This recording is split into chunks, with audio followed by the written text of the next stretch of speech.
how come when we were there, how come he stood there and let the ball bounce? Well, he's a little late.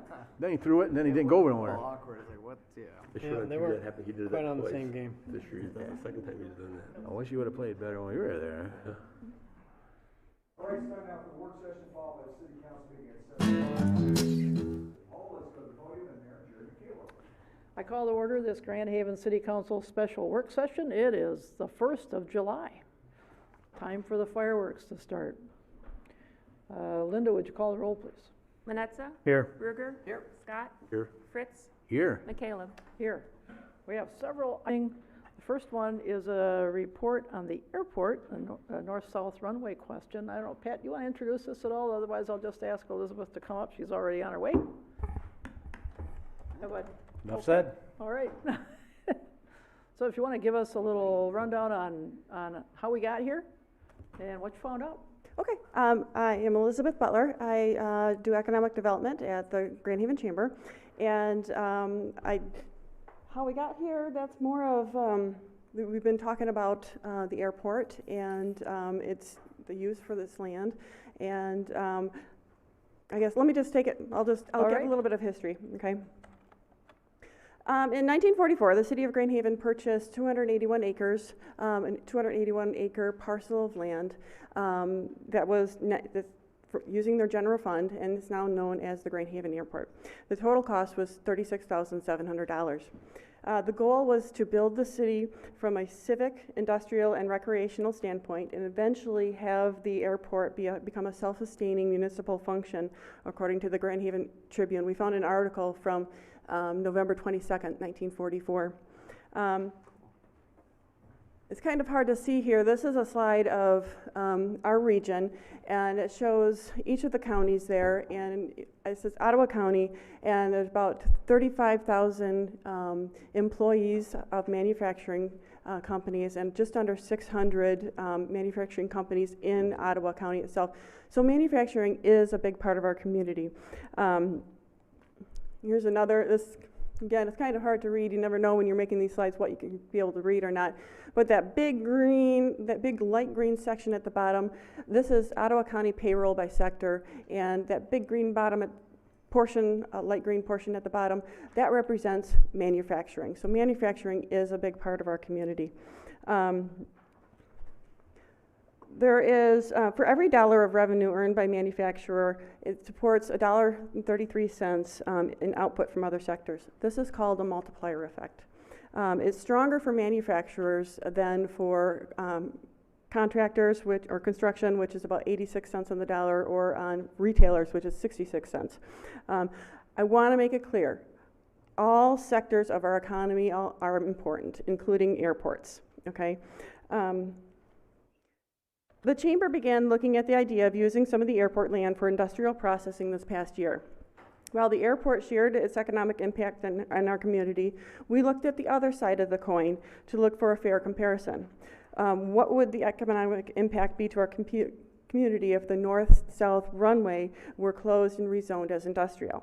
To be clear, we feel that both the airport and manufacturing are important. Our manufacturers are out of land to grow. They're also, two of the top issues that our area manufacturers are facing today are lack of workers to grow, lack of talent, and lack of space to grow. Other towns are courting our manufacturers to try to entice them to grow there and not here. So this spring, the economic development arm, or myself with the Chamber, I did some neutral research with the area, the businesses, the manufacturers surrounding the airport as a sample population. I posed the same 4 questions to each one of the manufacturers, and then I took that data and I crunched it in several different ways. The 4 questions were: how many square feet is your building? What's your annual revenue? How many full-time equivalents do you employ? And how many acres does you sit on? This helps us paint a picture of the value of the land in that area and what other companies are doing. I also grabbed from the city the true cash value of each property, and then what the water and sewer revenues are for those companies as well, to try to paint the whole picture. We received feedback from 6 of the 12 companies that surveyed that surrounded the airport. Additionally, then I ran the calculations with the data and then looked at outcomes using 2 different methods just to make sure that the data is coming out the same and correct. The land that could be potentially rezoned if the north-south runway were closed equals 5 plots of land. At the top, they're kind of in the middle of the slide, you have 1, 2, 3, and there's a orange line under the 3, and at the bottom is 4 and 5. So there's three parcels that are on either side of Comstock Street, and then 2 plots would be on either side of Hay Street. We must keep clear of the runway by 495 feet on either side of that east-west runway. So that land still needs to stay there. So approximately 7 businesses could fit in these 5 plots. So what are the results that we found of this neutral research? There's 38 acres that are involved in those 5 plots. About 350,000 to 450,000 feet of square feet of new buildings could be built there. They could employ between 530 and 660 full-time equivalents. The true cash value could be between 11.5 and 13.5 million. The economic impact could be 600 million, and then there could be $300,000 of additional tax revenue. That's for school, city, county, etc. Before any tax abatements, if applicable. Okay, and then additional water and sewer revenues could be about $60,000. So that's kind of where we took this study. And just trying to gather some data on what that could look like if we kind of copy and pasted some of the businesses in there. Alrighty, well it's because when we started out, we were looking at what is the value of the airport, and then we heard from various sectors. Well, what if because of the north-south, there's the cross runway and it seldom gets used. So we were looking at, well, what's the possibility if that runway is abandoned? And looking at airports around. If you just Google airport runways, there's a lot of airports that don't have crossing runways. That have the runways are parallel oftentimes, not often. Or I don't know the amount, but it's not always that airport has a cross runway. So we looked at what's the possibility if we just look at that property rather than and have satisfy some needs that industry has, but would also still secure the airport at a busy airport as we're seeing right now, that it's increasing a lot of business, so that there's a lot more flights, there's a lot more planes and hangars. So with good management, it's a very viable operation. So it could be a win-win if this is a possibility, it works for us. But what other kind of things we have to look at as far as, so this is just an economic impact. Yeah, so our responsibility at the chamber is to ensure that jobs and the tax bases stay here and remain in our community for years to come. So in early spring, an airport consultant did contact us, and we did sit down with them just so we could learn more about airports in general. But from an economic development perspective, we would like to see the city continue to use resources to evaluate the airport. All right, appreciate it. Under comments? So looking at the parcels you've identified, looks like the largest is 12.6, if Yeah. you can read that. 'Cause that map wasn't included in our packet. But, are you thinking the most likely scenario is that new industries might want this land, or that existing industries might want to expand into it? Both. There is interest for existing businesses to expand in that area, but there is also interest from other manufacturers in our community that want to expand, but there's just no place for them to do it at. Okay, I mean, I spent my entire career in manufacturing as a facilities engineer, and typically for new facilities for an industrial plant, they're looking at something like 20 acres. And these are relatively small, so you'd be looking for a relatively small buyer or somebody who is adjacent who's going to have good use for that land. Well, you could see the other boxes to the left and to the under it are outlined in black, which show the existing manufacturers in the area at that point. So it's fairly consistent. Yeah, and this was developed at a time when I think that less land was more common for some of these manufacturers, but you're already seeing that many of them are outgrowing what they have. Yeah.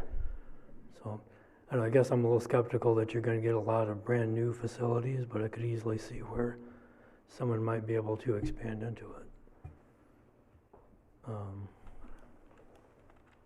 Interesting study. There's some pretty big numbers and lots of assumptions in here. I guess you have to start somewhere. Mm-hmm. Agreed. Wow. Can you put the slide back up with the numbers on it? Or that one? Yeah.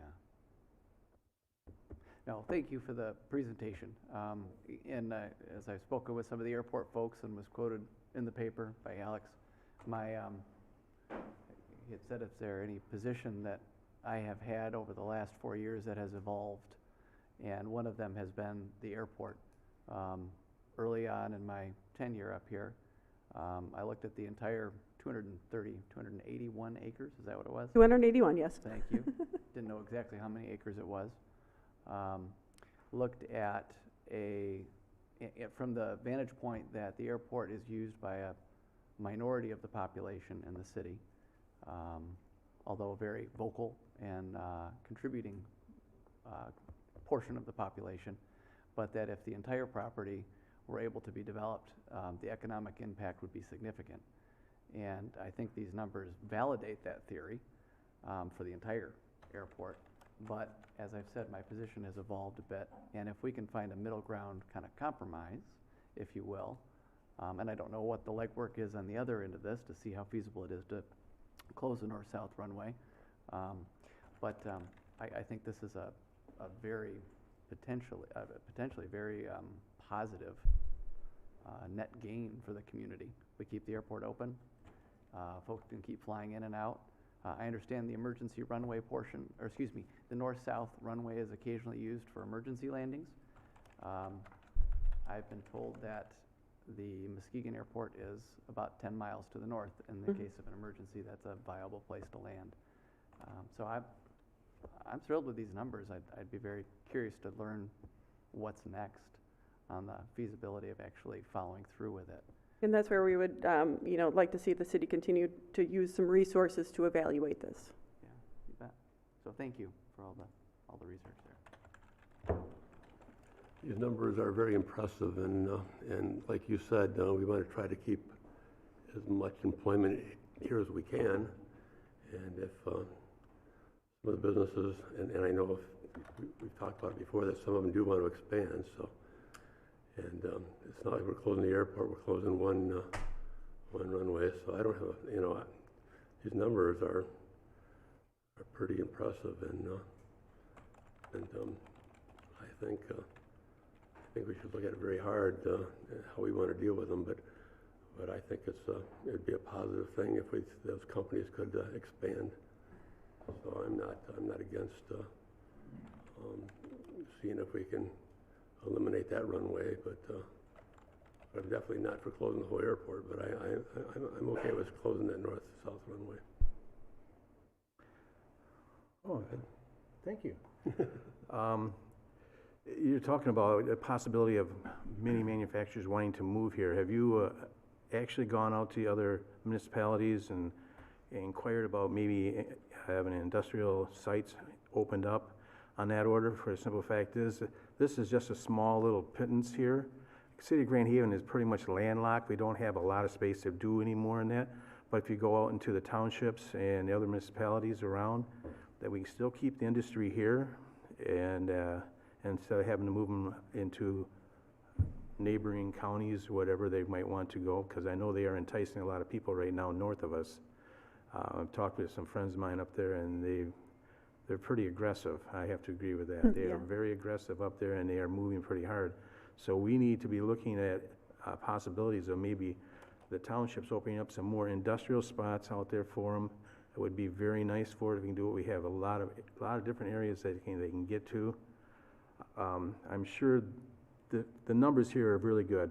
I mean, that's your job. You're the Chamber of Commerce, and that's what you're supposed to be doing, giving us the numbers and that. But I'd really like to see if we can expand out into our neighbors also, you know, Grand Haven Township, Robinson Township, or any of that area. See if we can still have our manufacturers here and still draw from our people here and entice more people to come into this community instead of moving north. Yeah, it's not just a city of Grand Haven problem of lack of industrial lands. It is, we're finding it with all the 5 units of government in our area. And so the companies that that would be looking to move to this location would already be in this area, just looking to expand a little bit, or maybe others coming to our area. You know, if it's an attractive place to be. But then you have other companies smaller than that just need to continue to grow into their size building, and you know, it's just going to be that trickle down effect that'll open up a lot of space in our area. Yeah, because we have that at the airport. Well, we had some manufacturers start out small, and then they've grown and grown and grown. Yep. And they outgrown a lot of places out there already. I know that for a fact. Yeah, as So, you diversify and grow product lines, you need that additional floor space because you can't quite we go don't up. we don't have a whole lot of space, even with the airport, and it's not a lot of space to do what we really need to do is to draw more. Even just down, we have light industrial down from my shop over there for the library is going to build out there one time, you know, that area through there, that's developable also for us in that area through there. So there's still some other places for us we can start filling in, though. I appreciate all your help in that. Thank you very much. Anything else? Well, I appreciate your report. But I do know that some of the neighboring manufacturers are interested in and have, you know, being able to free up some land out there. So that would be, be helpful to help expand or to keep a manufacturer to help them grow. So I think it's something that we seriously want to look into. I know this isn't an easy thing to do, but you got to start somewhere. So appreciate it. Pat, were you going to make it? Well, just that we would be looking for some guidance as to what city council would expect next, if anything. So maybe be thinking about that, and I'll try to find a way to tee this up on the agenda somehow to give you something to decide on. I didn't see the numbers in here. Maybe I overlooked it. Was the closing, was our final cost if we did close? What was the final cost on that? If we close the runway? Do we owe any money back for We closing don't know runways? that yet. We don't know that yet. Before you even do anything else, I'd like to know those figures. I know you're moving forward Budget. if we don't have that. Yeah, we'd need quite a budget for that to be able to figure that out. I mean, that's going to be a significant undertaking, and at this time, we don't know what the cost might be, or if you'd like me to pursue that, I can pursue that and get you an agreement to get that done. Well, I for one would be interested in next steps. Like we've got some numbers here as to what the value is. You know, how do we go about this? It's not something that's done on a frequent basis. Snap of a fingers. So, but I think we have to learn whatever the process is, and I'd be interested in knowing what the process is. Just one thing to remember, when it's gone, it's gone. Well, and and I've said that all along. That's why I wanted to be, proceed with caution, but let's look and see and what the possibilities are. You don't know until you start to look, and then you can always, kind of pull the plug on it at any time when we do it. So, but it doesn't hurt to look and get some answers, so.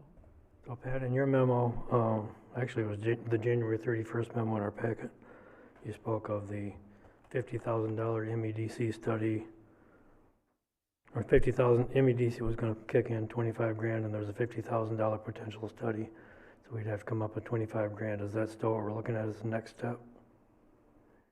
I don't believe so. That was talking about closing the entire airport.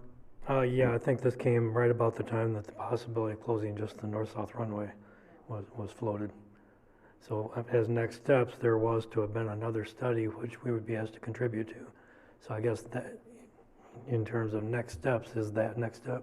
At the time of the grant, the grant came along with, remember when we went through the redevelopment ready community process? And that was when we were talking about just exploring closing the entire airport. The closing the north-south runway didn't come up until well after that. So the gentleman that we had met with earlier this spring is a consultant that basically looks at what the costs are for the north-south runway. He's done a lot of studies and worked with a lot of airports. So that would be the next step, but it depends on the expense. And it's something that I think council needs to look at. In the little information he shared with us, he had a really interesting fee schedule. So it's something that we haven't seen yet, and I have asked him for a proposal. So we'll be getting that, and then you'll be able to see what that proposal might be. I did want to mention, Mike, from the standpoint of what you're talking about additional land. We have been working with Grand Haven Township now for a couple years, and they are actually looking at some rezoning of parcels. And part of the challenge, as you well know, with placing industrial facilities is they need to have sewer and water readily accessible. One of the places that it's readily accessible is at 45 and 31. And so we're kind of working with that, but that's really the only place that we have an option of maybe a larger area. Spring Lake Township does not have any large plots. They have a 25-acre that's half wetlands. So we're working in tandem with that because we really want to make sure that we keep what manufacturers we have here and allow them to grow in our community. And Norton Shores is knocking on our door, and just recently has, because of an acquisition, one of our local companies will be leaving. So it happens, and we need to ensure that we keep those jobs here locally. So Pat, does that kind of? Well, the $50,000, we started out knowing we had this redevelopment-ready community grant possibly to look into things like this, just redevelopment efforts, and the maximum of that was $25,000. So we asked City Council, the Chamber asked City Council, would be okay if we moved forward and tried to get a $25,000 grant to do such a study, and City Council said, yeah, go ahead, and if you can get a grant, go ahead and study it. That was, I think, the result, or at least what came out of the Chamber's last October request is, and so we got with the MEDC. They said, well, we're half committed to this, so we'll go up to $25,000 as long as you go up to $25,000. So that's what gave us that $50,000 number. We had no idea what such a study would cost, and the one firm that has done this sort of study before came back, and I believe the study was in the $120,000 range. Yes. Yeah. And we thought, well, $120,000 didn't sound like that was going to be money available from the city to go discover all the things we need to discover to walk down that path. So we aren't going to start down that path unless and until City Council tells us to, because it is very costly to start gathering up all the detailed information we'd need. Yeah, from what we've seen so far, it's a pretty complex undertaking. There's a lot of information to be had, and with the scaled-down approach, there may be some chance of success. Closing the airport outright probably sounded to me like a poor chance of success. So I guess, start in terms of next steps, where we started this was, as a council member, I'd like to have a pretty good idea of what the cost might be for such a study before we say, yeah, let's go ahead and do that, and what's the realistic chance of success, and how realistic are your numbers versus other numbers we've seen. Because, you basically covered both ends of the spectrum here. What we heard from the state about the value of our airport was their rosy projections, and here we have yours. So I guess there's somewhere in between there we have reality. But I would like to have pretty good idea as to what we would be committing ourselves to before I would jump on that next step. I fully agree, and I think that's why I just, had asked this gentleman to provide us with a proposal, so at least we would know, because it is very difficult. I think the north-south runway, certainly as that has come up, we kind of went a different track. I think Elizabeth has done a really great job of pulling the data and really doing a lot of research, and that happens to be her forte. So it's I think it's pretty accurate from the standpoint of what we already have there. The reverse is, what if we lost it? Mm-hmm.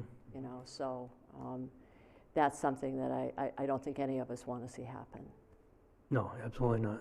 No, and you know, if, you know, saying next step is that if the next step says that's gonna, you know, that's a really expensive thing to do, then that's the next step, and then we say, well, yeah, that costs more than what we, you know, than what we are prepared to pay, or it's not worth it. So, and that's, saying next step for me is not saying, well, let's do the next thing. It's let's find out how much it costs to do the next thing, and that could end it right there. So.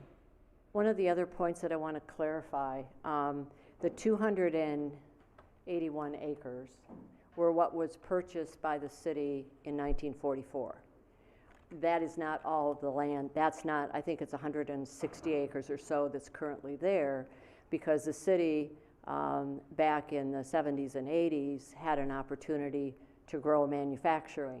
And along Hayes Street, that was part of the original property that was purchased in 1944. So there has been there's a history of development of industry around the airport is evident, but I just wanted to clarify that in case, I'm sure that someone will point that out to you, so I thought I would point that out to you ahead of time. All right, well, thanks. All right, next item is where we are with preservation of the coal tipple. So Dan Vivian, our facilities manager.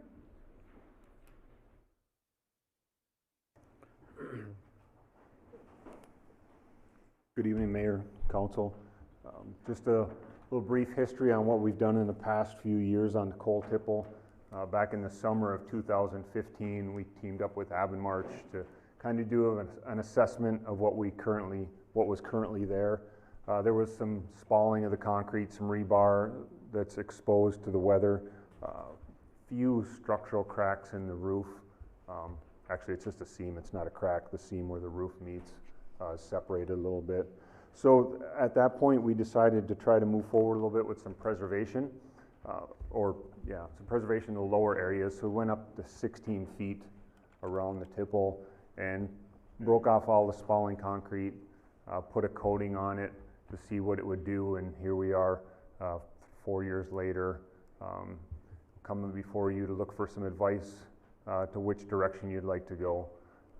The areas that were treated don't appear to have grown any worse, but we are only looking at a 4-year period on a 100-year-old structure.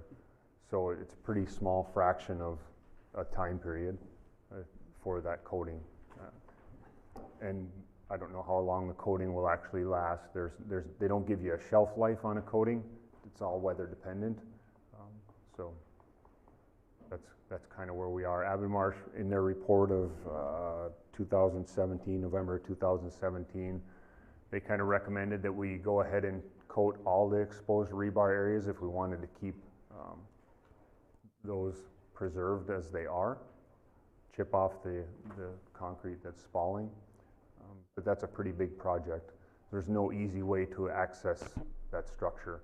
We can't get a boom lift in there because you'd end up just tearing up all the surrounding area, all the sidewalks. When we got a boom lift in there, I apologize, I don't remember the year, but when we put the screening on all the openings, we had to do it in the winter. We ended up spending about 2 months scraping the snow off of that lawn area to get it hard enough, because the boom lift that was big enough was about 40,000 pounds.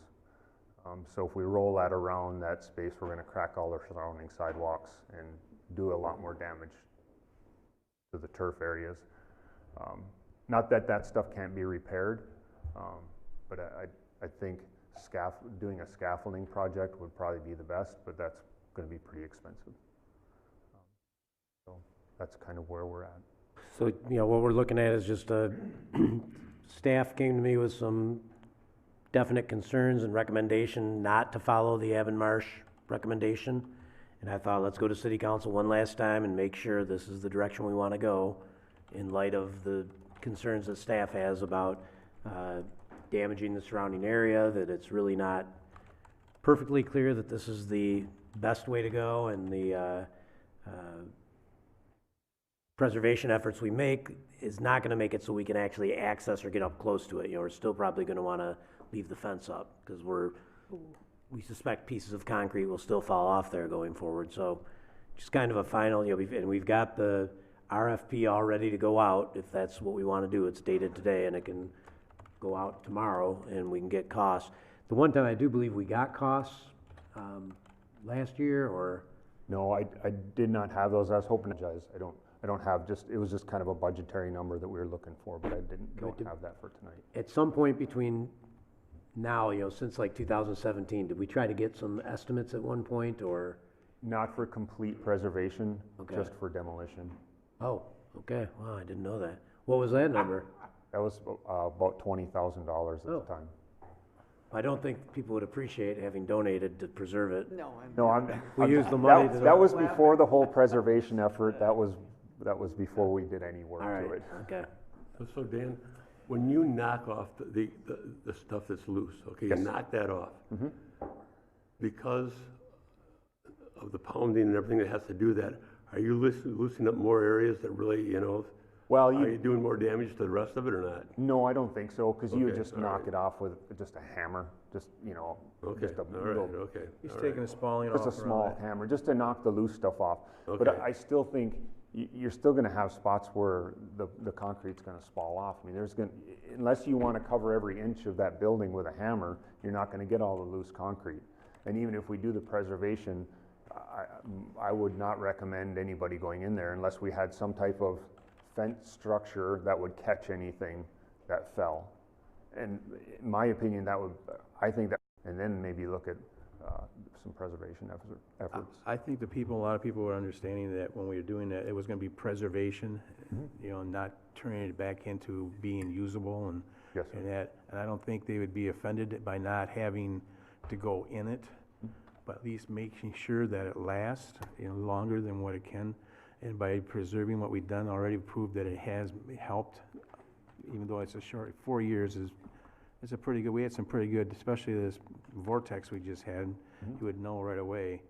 But by sealing off all those other areas where the rust is and that, and sealing it off so the water doesn't get back inside and start doing more spalling, that's what the main objective was on that first 16 feet, to see how that actually was gonna work.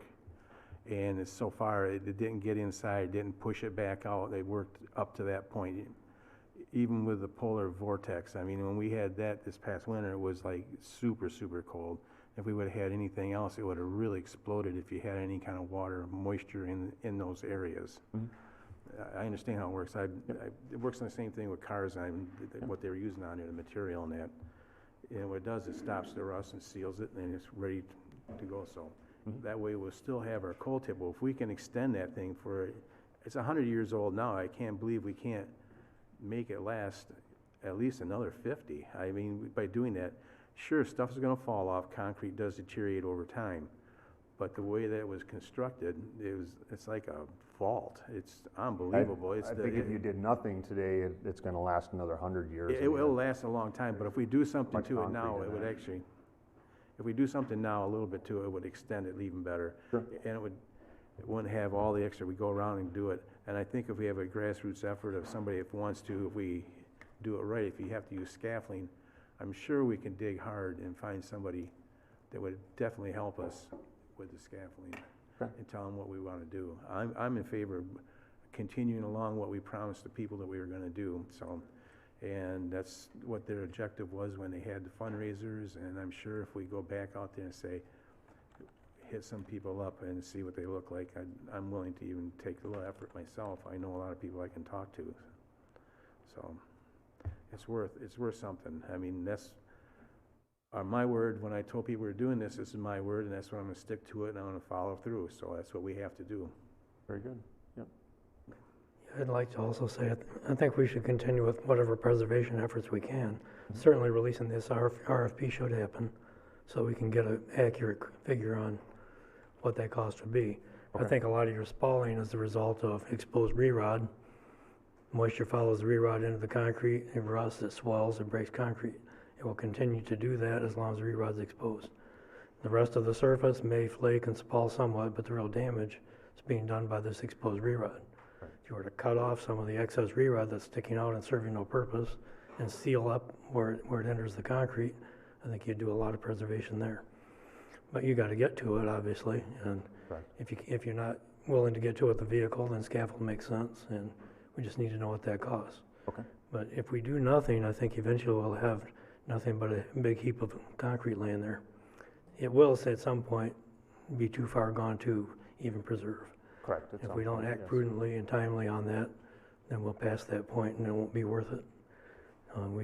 We've talked about potential demolition for a long time. That's always been an option, but not been an option for me. I think that preserving landmarks like that are well worth doing. We just have to find a way to do it, and we have to have a real notion as to what the cost and the cause and the solution are. I think what we've done so far has been good information. I guess I don't agree that we don't know anything after 4 years. I think we know that it has not deteriorated further. So I think that's a positive sign. So I tend to go with the Abendmaer suggestion that we ought to do something. We ought to continue to do this. We ought to find a way to do it. And I would certainly like to see the RFP go out. Absolutely. Pat, do you know how much money is left in the fund that was created and? About $81,000. Okay. Now that that's public, that's probably what the low bid is gonna be. Now you know what the bid is gonna be. But that's money is to be used forever for the preservation, so we hope not to spend all of that. Anybody listening out there? Yeah. Yeah, It's on the World Web. Kind of like the fun for the catwalk. yeah, you got it. Well, the money's been raised to preserve it as long as possible. We ought to put it to good use, so continue the process. Long enough to find out if our preserving efforts are good. What number of years will tell you that? 5, 10? I don't have that answer, Okay. Mayor. 1 year after Dan retires. Because, I'm all about, if scaffolding sounds to be a whole lot better than driving some heavy equipment up there and breaking other stuff up. So I wouldn't be against scaffolding. And I know it's sacrilege to some people, but I also wouldn't be against putting something around it or underneath it to catch the stuff that's falling off of it so that people can actually, I think it would be fun to walk through there, be able to ride your bike through there instead of going around it to go through. I think it's kind of cool. Mm-hmm. But I know that drives people crazy when I say that, but I know that, the state of Michigan keeps, when stuff is falling off of bridges, they make sure it doesn't fall in your car. So I'm thinking there might be something similar we could do, so we don't have to put a 10-foot chain link fence around it to keep people away that actually could get close to it. So I'm a all of the above person. Let's keep working on it. The goal for me would be so people can get up close to it. Okay. and run underneath it. So mostly because I like to get close to stuff and not put fences around it. So that's just one opinion. Right. Guess I've got my direction. All right. You got your orders. Yes, sir. Thank you very much. Thank you, Dan. Any other questions? No? Okay. I don't think so. All right, last item is the Riverwatch project update.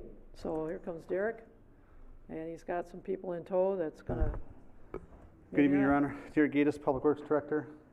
Riverwatch, so you all know where that's going.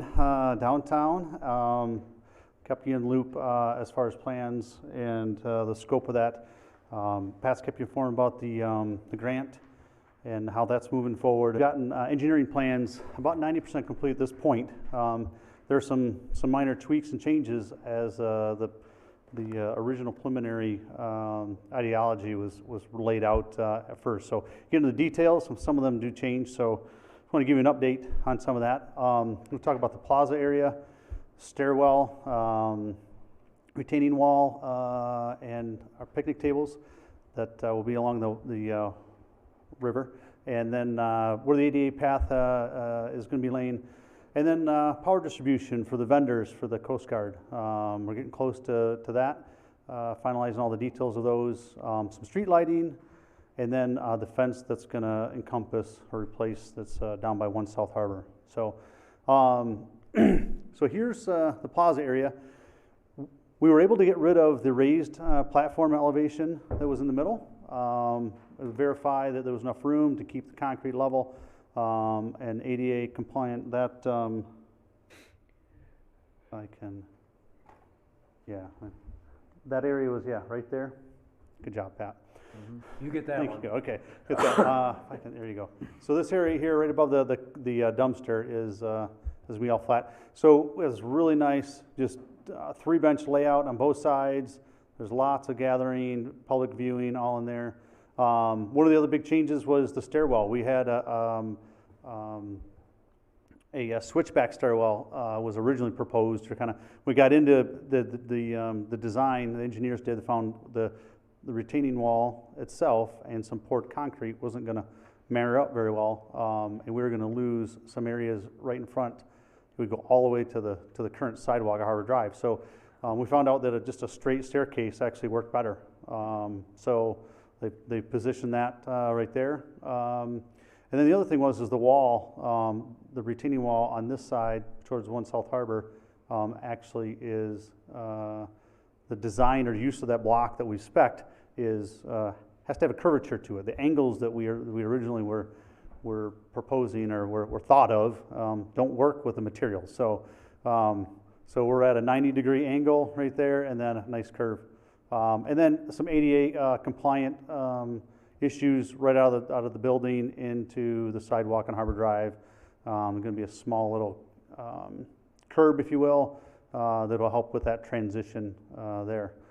So there's the plaza. So it doesn't look much different. Oh, the other thing was, real quick, was this retaining wall on the very south side wasn't originally in the project, and we thought it'd be a shame to leave that out and leave the old wall, and the budget actually worked to continue that and go all the way down. So all be one material, one wall, like a sidewalk curb and the parking lot, but gave us a little bit more room on the lawn area next to Franklin there, extended. The second thing was the stairwell. We were originally proposing an enclosed stairwell, so it would just look nice and seamless from the waterfront. But actually, that's a safety concern actually to enclose all that and nobody be able to see what's down there. So we opened it up, did a nice job, have a little stair stepping with a wall, and then of course some fencing. There'll be handrails on both sides, but it's going to be an open staircase, and that wasn't depicted under the first rendition. This is the retaining wall that was chosen. This is the same material that we use or have used like on Lake Avenue or is being proposed on North Shore Drive. It's a different look. They make 4 different looks. We thought this one was a little bit nicer and richer. It's not that it costs any more money, but so that's what it'll look like. So there's the stairwell as it steps down. We'll have some fencing, some fall protection. The picnic tables, 5 of them. 1, 2, 3, 5 of them there. And that they're just a small concrete pad with benches on either side. We put some trash receptacles on either side of those. And this area, I just want to make sure that you understand this area right here is not outlining concrete. That's outlining the grade that they have to do to get all the grades to work. So that's all the disturbed area. The concrete will just be the square around the picnic table. The handicap are the ones we end up having to choose were ones that are mounted in the ground just like what's in the stadium. They're on the ends. Beautiful. One there, one there. And the other ones will be flush mounted, so we can retrieve them if we really wanted to. The ADA path, it looks long and squirrely, but that's for a reason. That's to get the slope to work.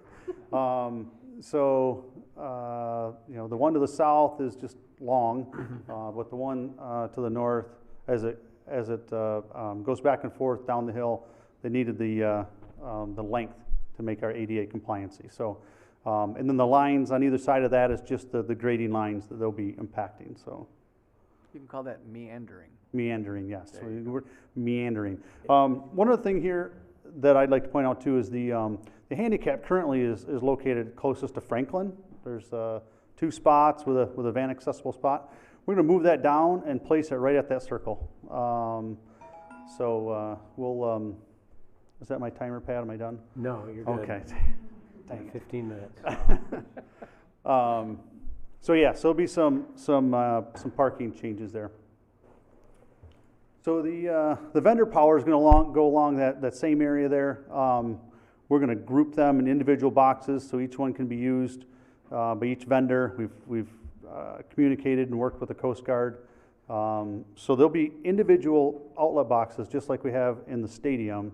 Some of them are up on the stadium, on the band shell itself, and some are along the waterfront. We're going to use the same materials and idea to provide power to those vendors. We have a big deck that's in the way. So there's going to be some on one side and some on the other. So we'll have those on one side of the deck, and then because the sidewalk meets the curb right there, we're kind of bunching some down at that end so they can extend down to those vendors. This system will actually be extendable if we reconstruct Harbor Drive, because the actual power line it's going to be running from is going to be underneath the sidewalk. So we'll be able to extend it out, be able to change it, we'll be able to go do whatever we need to do. So there's going to be street lighting. We're going to put some Harry Potters in along Harbor Drive, and the aluminum poles from Franklin to Howard, because all the power lines are going to be gone, and we're using those currently for street lights, so we got to put them somewhere. Our aluminum poles that go down Harbor Drive now will be extended to Franklin, and that's kind of the transition where we're going to go from those aluminum ones to the Harry Potter style. There will also be we're going to replace 2 of our Harbor Senior ones that go down the Franklin right-of-way, if you will, towards the river. So we have a couple of the new ones, just like we put on Harbor Drive recently. And then the fence along 1 South Harbor building is going to be straightened out. It's going to be placed on the property line on the south side, is actually encroaching on the other property. We're going to use the same fencing material that we've used along Harbor Drive, Washington and Harborfront Place. We got some black fencing, aluminum fencing. It's done very well for us. So we're going to use that, and there's going to be some brick columns strategically placed to make that look really attractive. So on the north side, it'll extend to the corner of the building. Right now, it goes to about right there and cuts over. So one of the things we've worked with the 1 South Harbor Association, if you will, to help. Now, one most recently thing that we came up, discussed with them is all the landscaping they want to have on the inside. So something that we can, we worked with them and they asked for that, and that's fine. We have plenty of landscaping to take care of already. So it'll still look really nice. We'll do some nice edging around it, kind of show off the fence. Derek? Yep. Were you going to show what one of the columns looks like? Do you have a picture, or? You know what? I don't. But you said brick. I think it's going to be more of the stone, the cultured stone look. Yeah, it's going to 2x2, about 5 foot tall with the cap. It's going to look very similar to the stuff we're putting in front of 1 South Harbor, or what we have on the harbor on Washington Street downtown, our planter boxes. It's going to have the same style. A capstone on it. And I don't know if we've actually selected the culture stone, but it would be a culture stone veneer on the outside. I think there's only like 6 columns throughout the whole thing. They're spread out very nicely. So, schedule. Our engineers have worked very hard to get us to this point. By the time we were said go, they had about 6 weeks of actual time to get us these plans. So in order to get them out to bid and receive them, in order to include those in the MEDC packet for their September board, they want 6 weeks ahead of time. So we're squeezing the window, but July 12th, we have to have all our final revisions to Abbenmarsh. It goes out to bid July 17th. It'll be out to bid for 4 weeks. We'll open them here August 14th. We'll have some time to discuss any changes or any issues with the bidding process, and then The plan is to bring it back to the council for approval on the 16th, so that it can be included with, or the numbers can be finalized for that board meeting on the 24th of September. October 1st is probably the target date that we're looking to begin. Our contractor will open a window in the contract that they can start if they wanted to. We wouldn't let them tear open everything and then leave it that for the winter. But the BLP actually has some work that they can do this fall, and we'd like to get as much work done after October, some directional drilling, or they can set foundations up until winter. So October 1st is kind of the date we're trying to at least start something. But in the spring 2020 would be the full construction, and our anticipation is that it's done by Memorial Day, not Labor Day. That would be all summer. I was gonna say. Memorial Day. Whew, lot to take in. Questions? All right, I for one asked to see this one more time, because we don't want to say, well, okay, here's what we did, surprise. So this way, we take a look at it, know what we're looking at, so if anybody has questions or comments as to what we're going to be seeing when this is done, it's going to be another step along the way of improvements along Harbor Drive and along our riverfront, so. What I like, Opportunity to weigh in. what I like is it's ADA compliant, and what we have today is very dangerous, even for people just walking. If you can walk, it's dangerous. Making it more ADA compliant down there, I see a lot more people in wheelchairs and handicapped people walking down there, more so lately than ever before, because it's such a popular place. We're not losing any trees, are we? No, they're all being saved. There's one other thing I want to point out to you too. There's so much traffic on the sidewalk that's up by Harbor Drive in this area. Yes. And it's just a standard 6-foot wide sidewalk. So during the construction and the directional drilling for the power, we'll be disturbing some of that, but we're not going to disturb any trees. We're going to widen the sidewalk to 10 feet. That's good, because you're absolutely correct. I was just on it last night, and it gets Can't even grow- even this weekend. You're walking, you can see where people are walking, and the grass is all worn on both sides. So making it wider is definitely a good thing. So I like everything so far, Derek. I tell you, it looks pretty good, and I'm excited to see how it all turns out.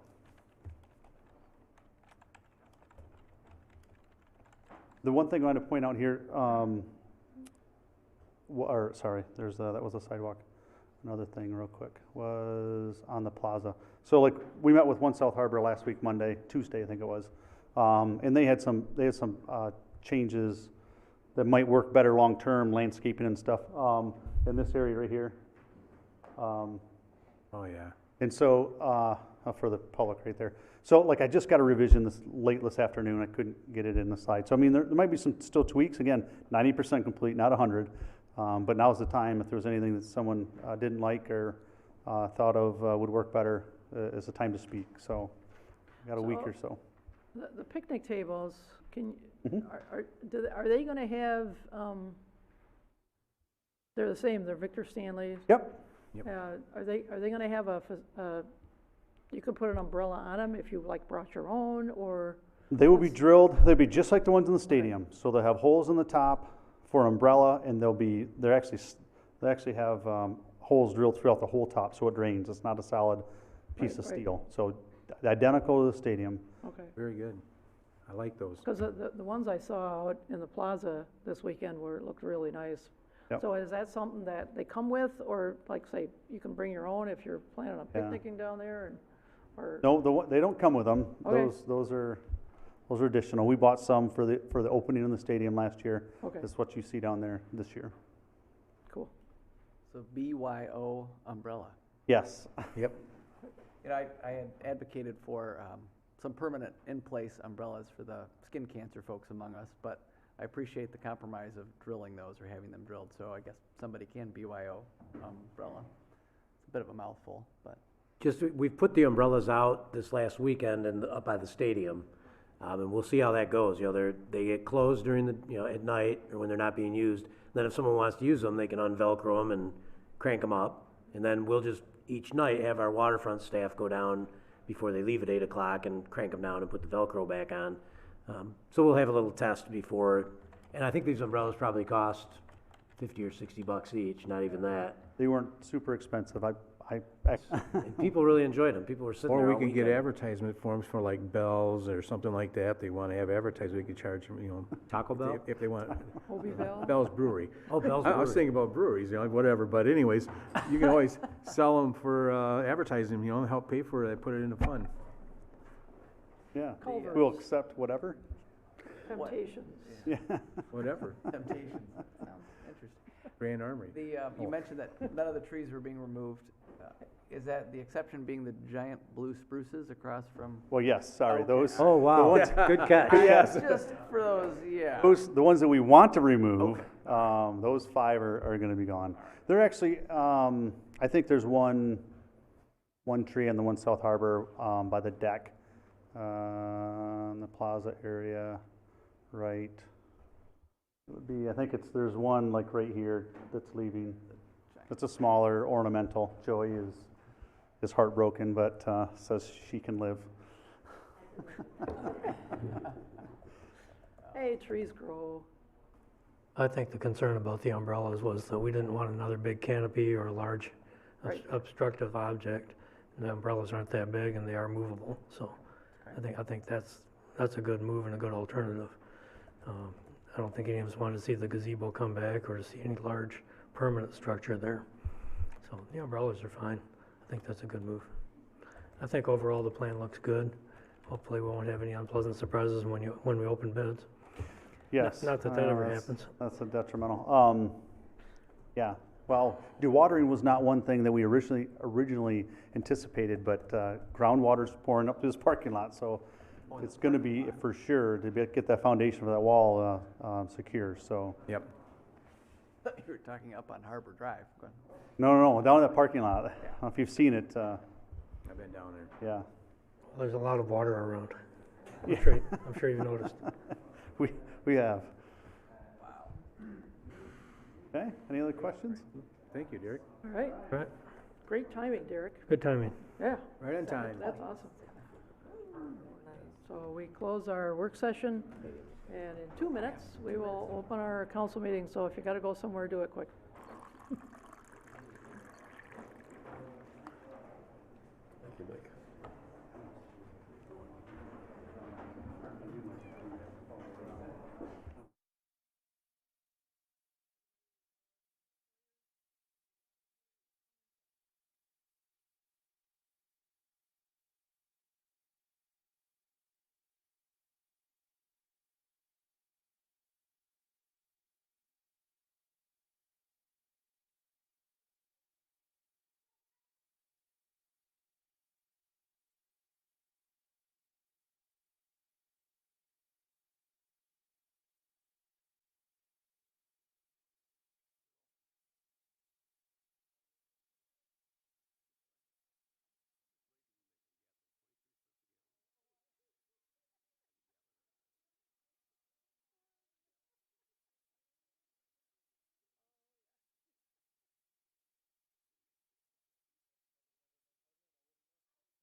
The City Council meeting, it is July 1st, 2019. Linda, would you call the roll, please? Manetza? Here. Bruger? Here. Scott? Here. Fritz? Here. McCaleb? Here. I have the pleasure of doing the invocation this evening, and please remain standing after the prayer for the Pledge of Allegiance.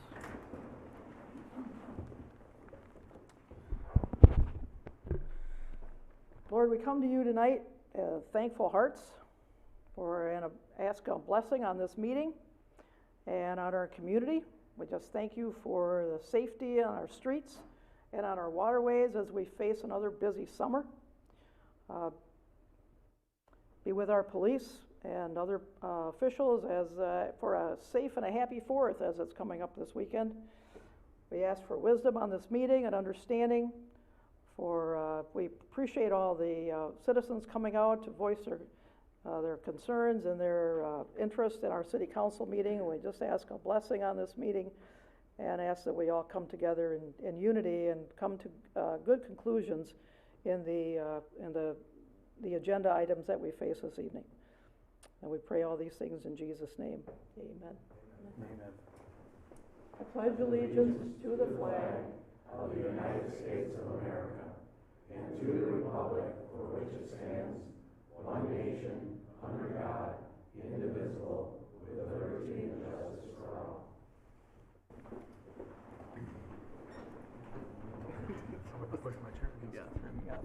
Right, first order of business is we have some new appointments and some reappointments to our boards and commissions. This is to appoint Angela Tran and Samuel Wodashek to the Human Relations Commission as student representatives with terms ending June 30th, 2020, and Karen Casey to the Historic Conservation District Commission with a term ending June 30th, 2022. Reappoint Denny Van Hall to the Board of Review with a term ending June 30th, 2022, and Betty Clark to the Harbor Board with a term ending June 30th, 2024.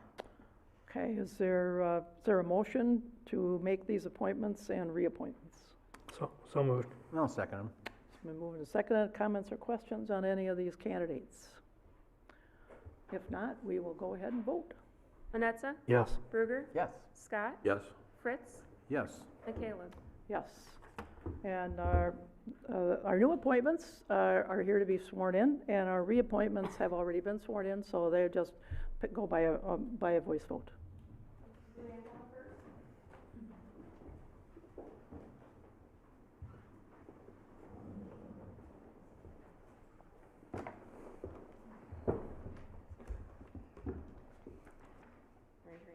I, Angela Tran, do solemnly swear that I will support the Constitution of the United States and the Constitution of this state, and that I will faithfully discharge the duties of the Office of the Human Relations Commission Student Representative in and for the City of Grand Haven, County of Ottawa, and State of Michigan according to the best of my ability. I do.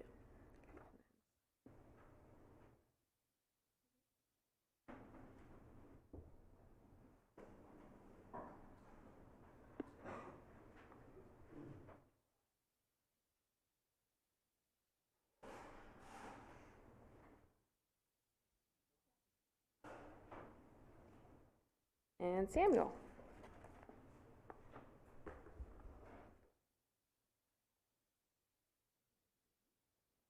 I, Samuel Wodashek, do solemnly swear that I will support the Constitution of the United States and the Constitution of this state, and that I will faithfully discharge the duties of the Office of the Human Relations Commission Student Representative in and for the City of Grand Haven, County of Ottawa, and State of Michigan according to the best of my ability. I do.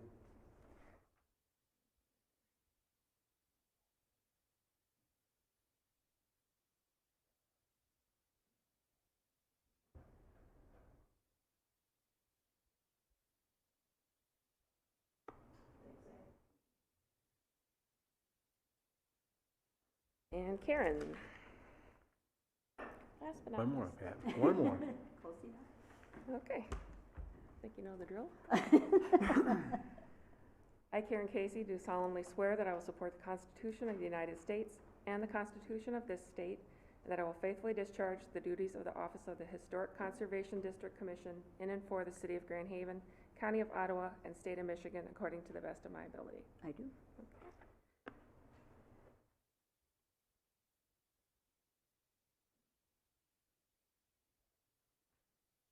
Thank you much.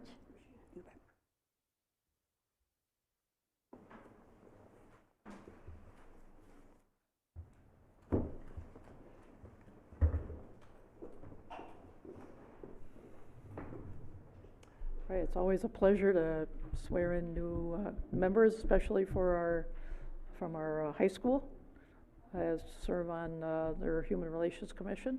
It's great to see young people get involved, and I so appreciate meeting with them and getting to know them a little bit, in this whole process. So anybody interested in being on a board or commission, just check to see where the openings are. It's all online, and we're always looking for new board members. And as your biggest perk is an invitation to the Boards and Commissions dinner once a year. It's always a great time. Okay, on to our approval of the consent and regular agendas. Are there any changes? Yes, Your Honor, just one thing I'd like to add on item 14C, the term of the agreement was inadvertently entered as a September date. We meant that to be October 31st, 2019. That is the resolution to permit the pedal boat to be on the seawall down there. We'd like that instead of September 3rd to be October 31st, 2019. That's the only change I have, Your Honor. Okay. Any suggestions from up here on City Council? That one change of date. I'll make that motion. All right. Been moved and seconded. We can have that vote. Yes. Michaela. Yes. All right, next item is general business, call the audience. So if anybody would like to address council on any item, this is your first of two opportunities. So let's come on up to the podium. Let us know who you are and where you live. Hi, City Council of Grand Haven. My name's Lillian Olson. My partner's name is Jared Hassey. We're from St. Joseph, Michigan, and we're really happy to be here. Your beach town is amazing. I grew up in St. Joe, but it's hard to say which one is not my favorite. I am so excited to present to you my new business endeavor. I am opening Grand Haven Paddle Pub here in Grand Haven. It is a 16-person, 2-hour-long paddle pub trip. We travel up and down the Grand River. I myself am a captain. My partner Jared is a captain as well. In St. Joseph, Michigan, we own a fishing charter business. We are very familiar with the U.S. Coast Guard. We've owned this business for a few years now. It's very successful. We started out as opening it from a place of passion, and now it's turned into work. We were excited to look into other ways we can continue this business on the waterway, and Grand Haven seemed like the most amazing place to continue our dreams of opening a cycle boat business. As I said, we are very familiar with the U.S. Coast Guard. We have been rigorously inspected. We've passed our inspections. We've been stability tested. We have means of handling any issues with an increase or decrease of water levels. Again, it seats 16 people. Our season will run from late May. We're hoping to, if everything goes well, debut next year, Memorial Day weekend, and then run similar with the fishing charter businesses into fall. We think that we can continue bringing in tourism to this area for tours of the colors of the season changing, and hopefully weather permitting, that will continue into October. We're really excited not only to open this business, but to also add such a great opportunity for Grand Haven. Being able to be docked at that space along Chinook Pier would be so beneficial. We would be bringing in, whereas fishing charter businesses can only run 2-hour trips, 2 trips a day, 6 people per trip, they're bringing in 12 people per trip at max. With our 2-hour trips at 16 people per trip, we can bring in 80 to 96 people to your amazing beach town. After the trip, they can walk up onto Chinook Pier, they can explore your businesses. They can walk into downtown Grand Haven and explore your businesses. They can stay at your local establishments, eat, explore. Not only would we be adding to tourism, we would also be employing your local residents. We have already employed local fishing charter captains that are familiar with your waterway. They are so excited. They can actually not only be leading our trips, but promoting their own businesses. Somebody can get off our boats and they can then go on to a fishing trip, or vice versa. Same thing with mates. We're looking at employing local mates as well. Sorry, I'm talking really fast. Let's see what else. Again, in our backgrounds, I grew up on the beach. I grew up in St. Joe. My father did sailboat regattas, so I'm very familiar with the water. We have a passion for the water. We have a passion for keeping the water safe and clean for everybody. I'll be here if you have any additional questions for me. Thank you so much. All right, Thank you. anyone else would like to address council at this time?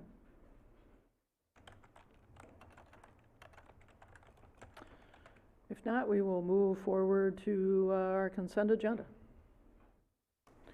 This is to approve the special, regular, and executive session council meeting minutes of June 17th, 2019.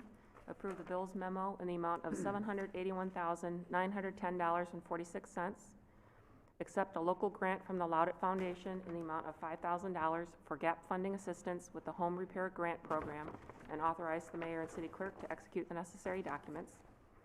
Approve an emergency purchase to mitigate flood conditions on Coho and Harbor Island Drive by purchasing and placing large sandbags to dike the river at an amount of $24,642.21.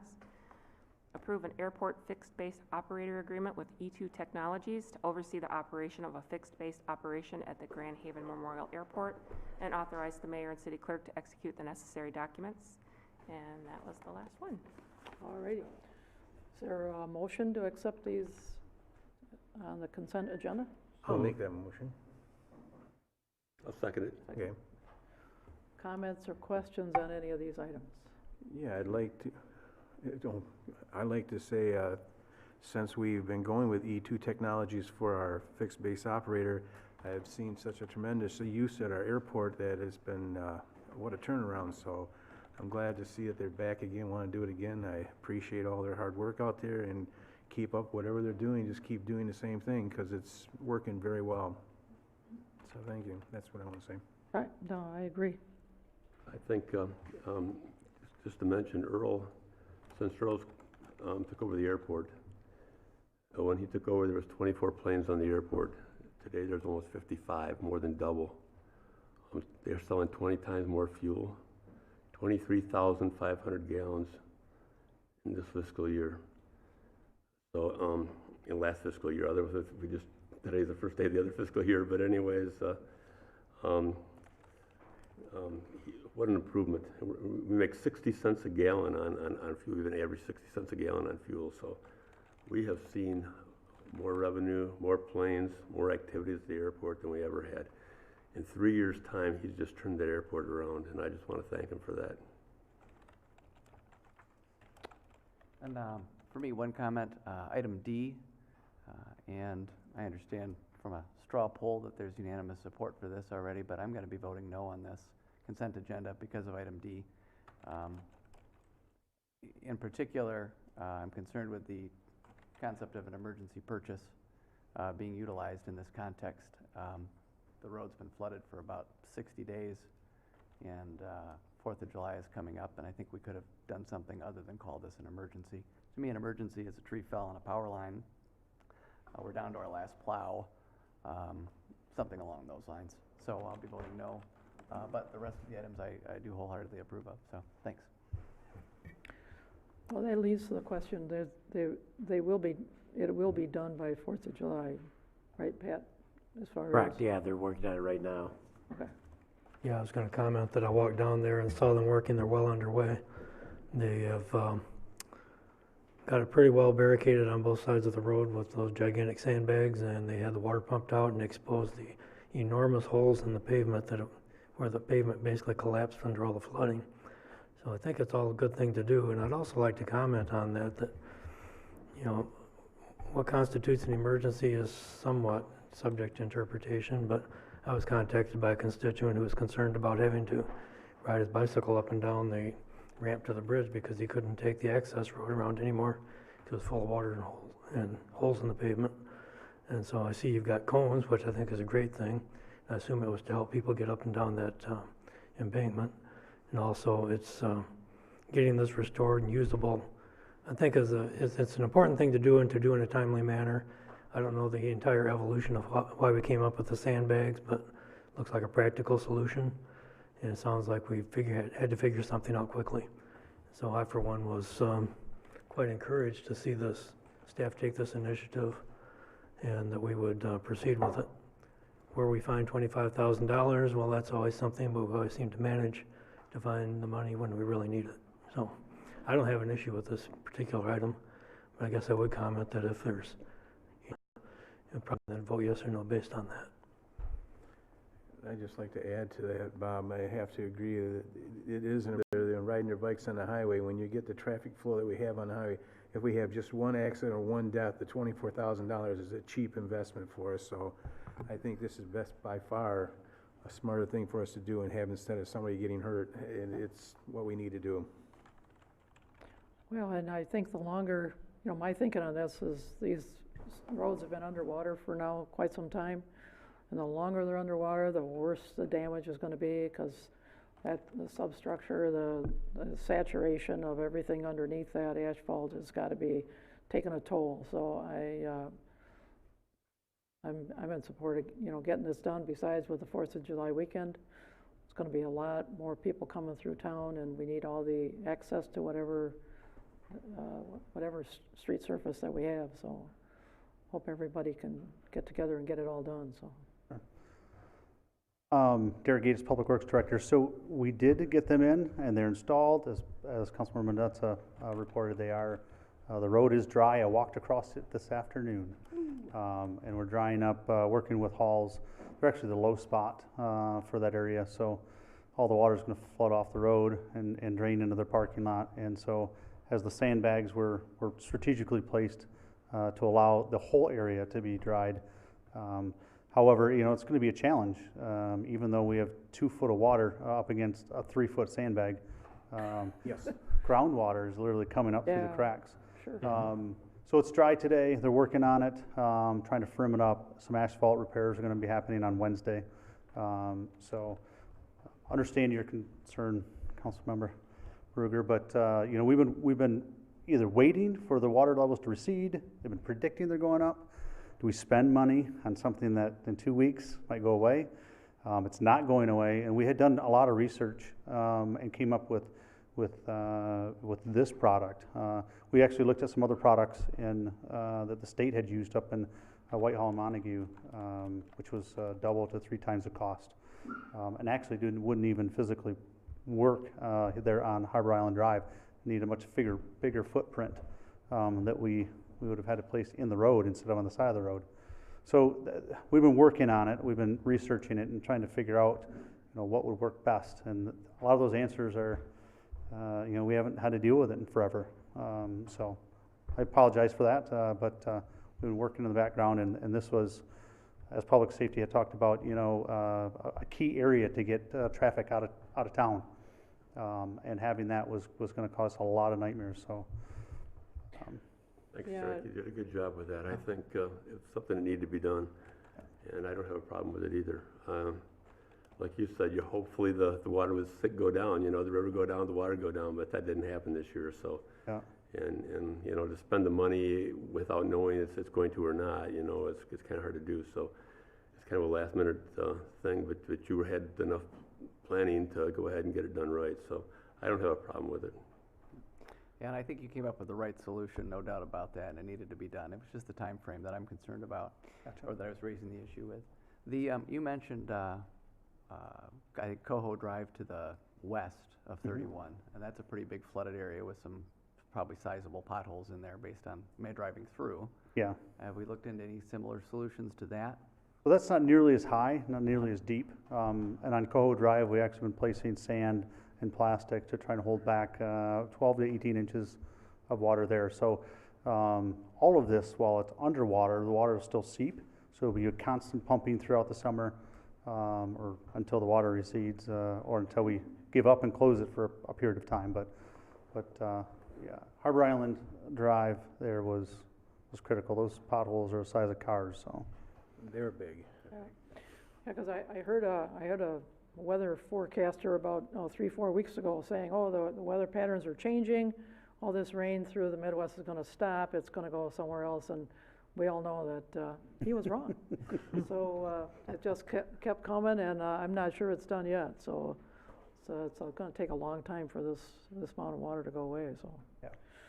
But appreciate your finding a solution to this. No problem.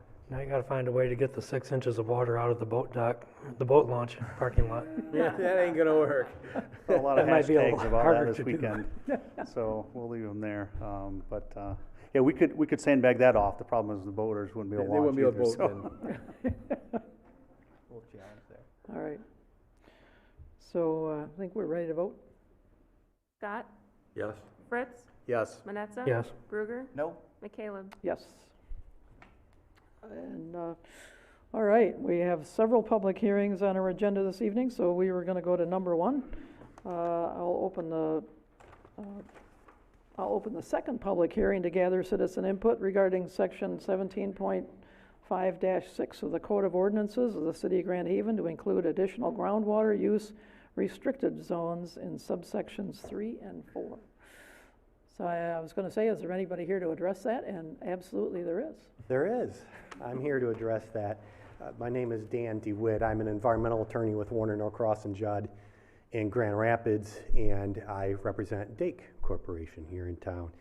First of all, I'd like to apologize for not being at the last public hearing. I had a family matter to attend to. I'd like to provide just a little historic background first. I think that would be helpful. The contamination that we're dealing with in the Dake area is not a recent thing. This has been around for a long time.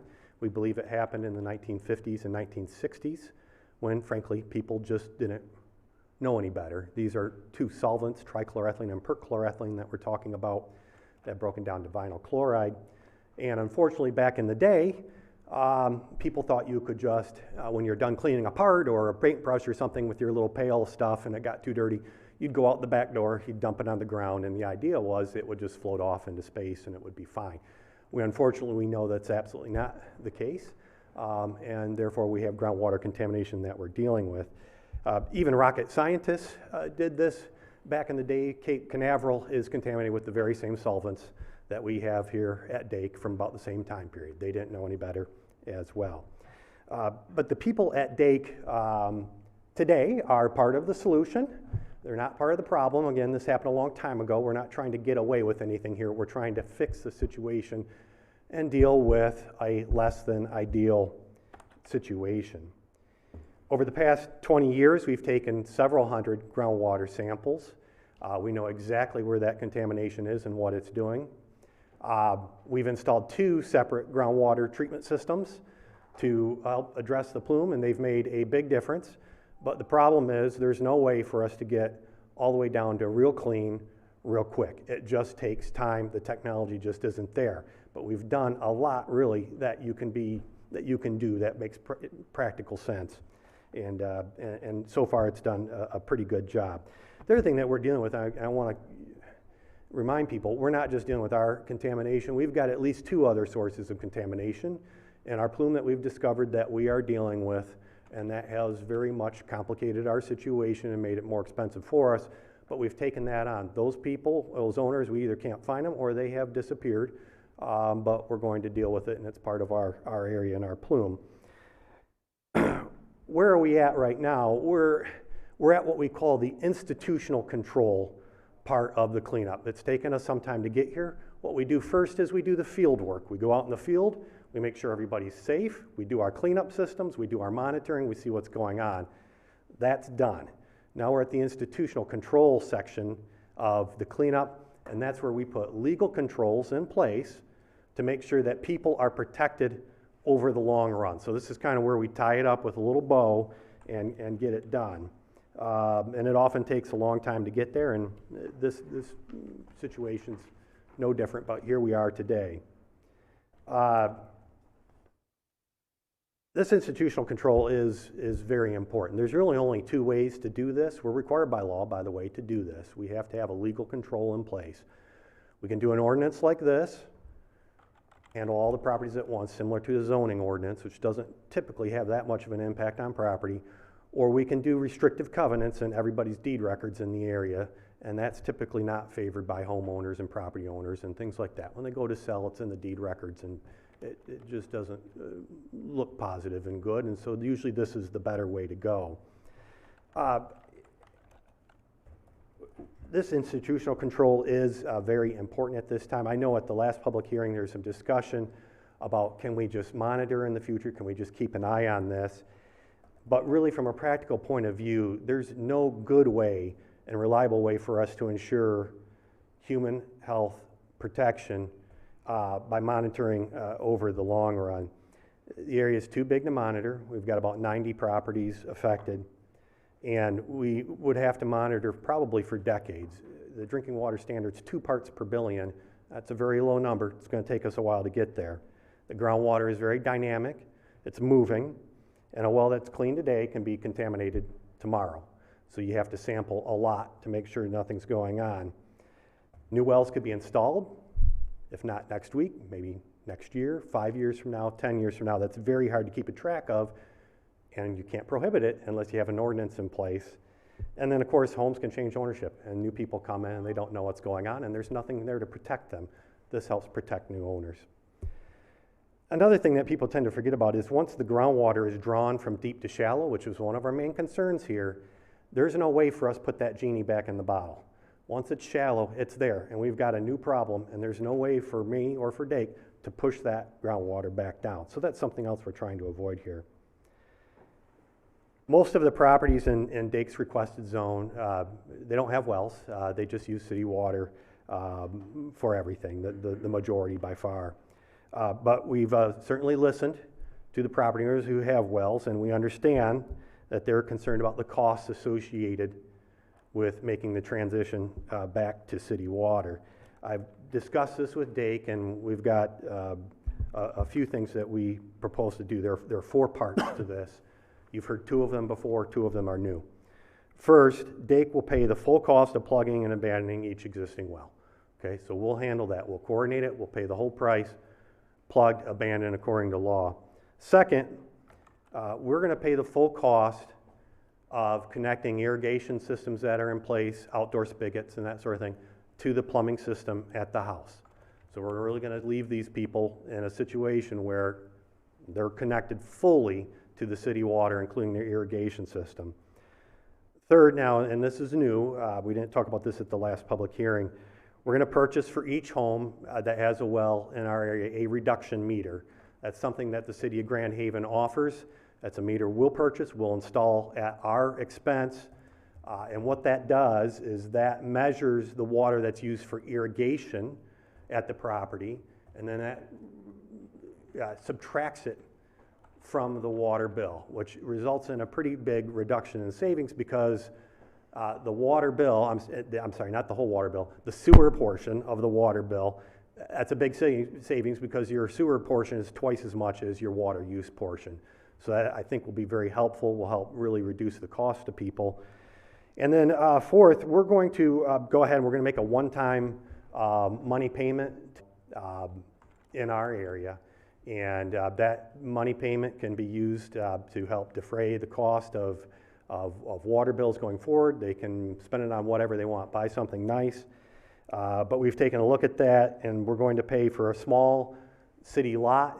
We'll pay $450, and then we ratchet that up by half acres to, we've got one property that's about 2 acres. That property will receive about $1,800 in payment, and it's just a way to help transition those people, make it a little easier on them, and reduce their bills going forward. So again, we're trying to deal with a less than ideal situation. We're trying to deal with something that happened long ago, and hopefully this will be a means to finally wrap up this situation and make sure that public health is protected reliably into the future. Thank you. Thank you. Anyone else like to comment on, take advantage of the public comment time? Go ahead. Just tell us who you are and where you live. Hi, my name is Dale Fry. I live in Columbus. My concern is that people who live outside the Dake area but inside the restricted area, they're not, I don't see where they're going to get anything. They're going to lose the right to pump anything out of the ground for the next, what, 1,000 years? I don't know.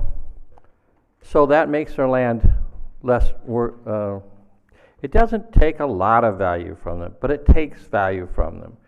And the question is, where do you start and where do you end at taking value from people and not compensating them? The federal Constitution says that's not legal. So you can think about that. I would think it would be more fair that if people have a well, if they don't have a well, they can't drill one without permission. If they have one, they should have the right to have it tested. If it tests good, it should be good for like 6 months, and they can drink it, they can do what they want. If it tests bad, and say you cannot drink it, then, just like state parks sometimes have, a little sign goes on and say, don't drink this water. Now, if the water's so bad you can't discharge it, then it should have a cap on it and say, danger, the water in this well is dangerous, do not drink it, do not discharge it. Then, if they should wish to use it, and they want to pump it out, and they want to get a certified filtering system, such as charcoal or something, it's up to them. They can put one on, but they have to have it tested and certified that it's clean to drink, or maybe just clean to discharge. Then they can wash their car all they want, and they're not going to hurt anybody. Next thing, according to the federal government on the internet, vinyl chloride ain't so bad. If you don't drink it, you're okay. You spray it in the air, it's not so great, but the ions will break it up, and what doesn't will go up in the air, and the ultraviolet will break it up. That's what the government says on the web. I don't know if it's true. After all, it's the government. But, you know, so the thing is, I just think that people should have some more options, or, yeah, I just don't like the idea that they can never, ever, ever pump water out of their land, and it's not their fault. So, my 2 cents, and I thank you for the time. All right, thank you, Dale. Anyone else like to comment at this point?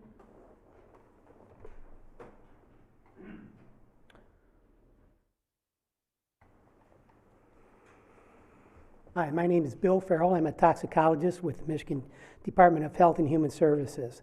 I just wanted to say a couple things about vinyl chloride, specifically the toxicity of the compound.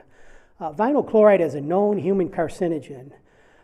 To date, I can't recall the exact number, but there's only about 30-some chemicals that are known human carcinogens. So basically what that means is that the information, the scientific data is very conclusive that that particular chemical causes cancer. And one other thing to keep in mind with respect to vinyl chloride and exposure to vinyl chloride is that children are particularly susceptible to vinyl chloride. Specifically, the cancer risk from short-term exposure to vinyl chloride at early stage of lifetime is equivalent or greater than the long-term exposure in adulthood. So kids who might be exposed to vinyl chloride inadvertently or in some way, there's a potential risk given their age. So I just wanted to make those points about vinyl chloride. All right, thank you. Anyone else?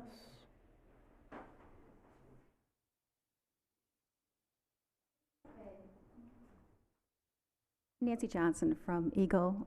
Just to respond back a little bit in terms of the options of sampling, and I think Dan DeWitt hit on it a little bit, but I just wanted to expand a little bit.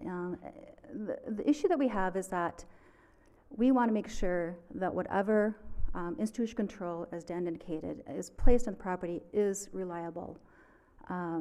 So the state strives at this. We are very adverse to risk, okay? When you say, okay, as the last gentleman had indicated, to go out and sample on whatever basis, the question I have that comes back is that what basis do we sample on? As Dan DeWitt indicated, there is no really reliable thought between how often do you sample? Is it once a month? Is it every 6 months, as he indicated? Is it every year? Where's the reliability in that? How do we know? The question comes back in terms of how, when you run your sample from the well, how often do you run it for 5 minutes and then collect your sample? Do you run it for 50 minutes and then collect your sample? Do you run it for 5 hours? If you have an irrigation well that's watering the lawn all day, what's the most indicative of what exposure you're going to have? How do you make that determination? I can't make it. There's too many variables in this whole process. You have different well depths. You have different well pumping rates, different pumps on each well. There's no way you can do an adequate assessment of each well to determine when the exposure is going to occur, if it's going to occur. There's no way to do an assessment unless you do each one individually of the potential for that vinyl chloride to be brought in at depth, to be brought into the surface. Do you do that after, is that going to occur after 6 hours? Is it occurring after 2 hours? Unless you go back and you know transmissivity, you know the hydrogeological data, you know the specifics of that well, and if you're going to do that for all 60 to 70 wells, at least in our area, how else are you going to do that to get the information to have the confidence that you're reliably protecting your public? That's the other issue is who's going to pay for this? Is the city in the position to hire a consultant to oversee this whole process? The state's not going to be doing it. The state sees this as not being a reliable method. I mean, as far as sampling wells, the ordinance is a reliable method. Or restricted covenants. When you go back into saying this is just an issue in terms of the reliability of that institution control. So just things to consider in terms of trying to suggest that potentially we can sample our way out of this.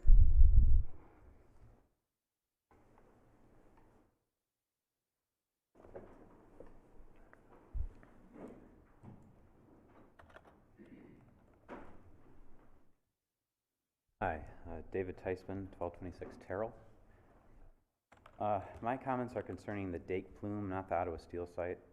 I want to make that distinction because they're very different sites with very different numbers. The numbers in the parts per billion are really much higher in the Ottawa Steel site. And I would hope that the council will consider the two sites separately. I'd like to address some of the questions posed at the last hearing and the answers given.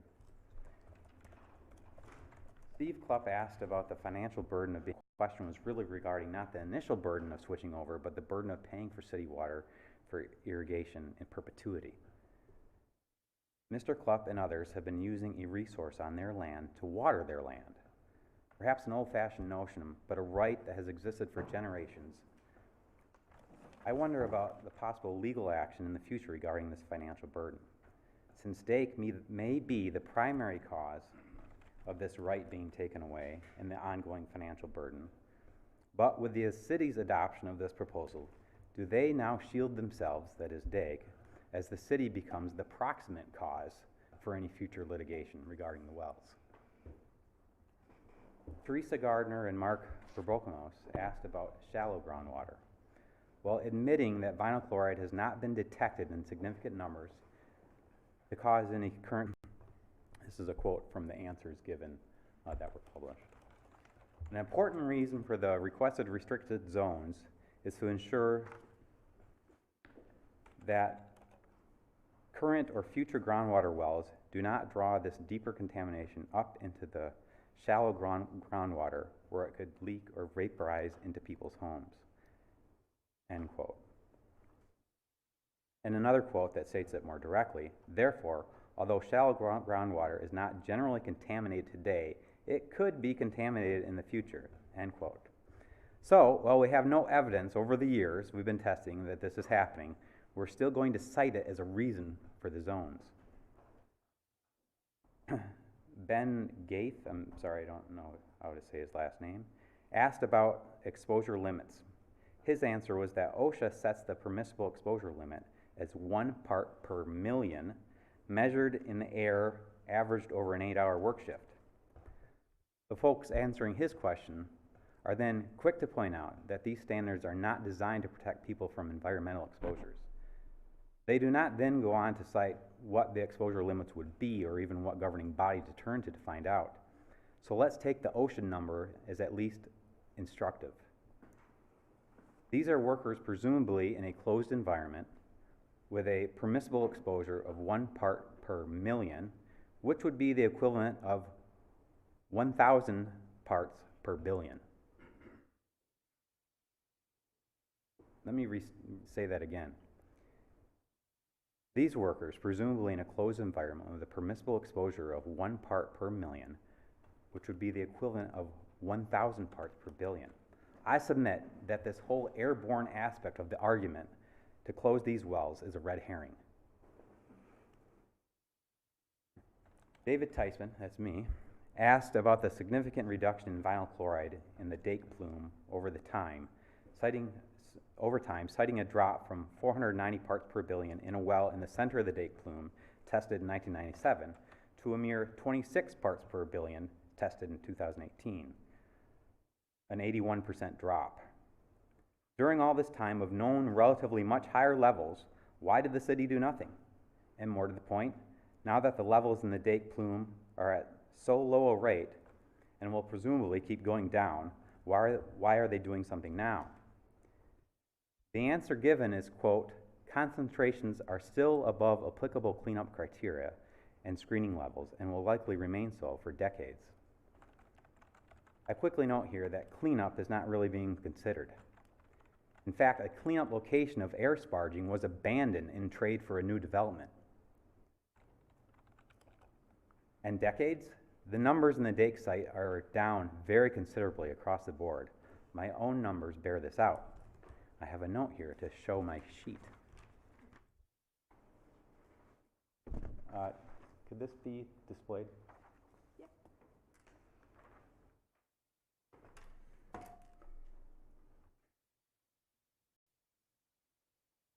The important bit is on the bottom.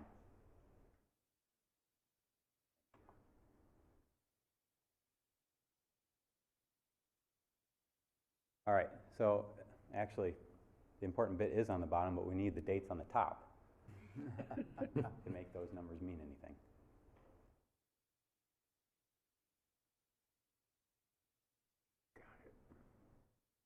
Thank you. As you can see, my own numbers fall considerably from high in 2015, or sorry, in a high in 2005, if you look at the far right column there, of 19 parts per billion, to a low in 2016, the last time my well was tested, of 2 parts per billion, within the safe drinking level. Although, of course, no one is drinking this, not even the hypothetical child drinking pool water. I would like to say something about that criteria of 2 parts per billion that is acceptable for drinking water, that an ongoing presence of PVC pipes in homes and their tendency to leach over time. It is the reason we have the standard of 2 parts per billion. Now, my well has always been tested through hundreds of feet of generations old irrigation pipe and a 100-foot hose connected to the end, sitting out in the sun all day. Many, if not most, garden hoses I've learned recently are rife with free-ranging vinyl chloride, and you'd really have to go out of your way to find one listed as safe for drinking water. Too bad for that kid in the pool, I guess. I looked up the air temperatures for the last 2 testing dates, as temperatures can really affect the rate of VC shedding in hoses. I wondered about my bump. You can see my last test at 2 parts, and then the previous test at 6.1 parts. I wondered about that bump from what had been going down considerably and staying down to a bump of 6.1. Now, statistically, this is not much of a bump, because, again, we're talking parts per billion. Anyway, I looked that up. I could not find the record for Grand Haven air temperatures, but I did for Grand Rapids. The temperature during my last testing was 68 degrees. I've noted that on the bottom. The temperature during my bump was 86 degrees. Even given this bump, there is a clear trend. Just like the well tested in the center of the plume, of rates going down to a satisfying degree. So my question remains, why now? I don't know if I buy this institutional control section of their grand plan, that is DAKE. I suspect perhaps because with the announcement of the Ottawa Steel site proposal shutdown, DAKE thought to itself, we can do that? No more expensive testing all these places? No more potential legal pitfalls? Maybe even petition in the future to close the existing Sparge site, and that DAKE has agreed to cover some of the costs of the switch. This is hardly too laudable. It's like recovering your own fumble and still getting tackled for a loss. Why not offer to buy and install carbon filters instead? And then I have one more thing that I'd like displayed.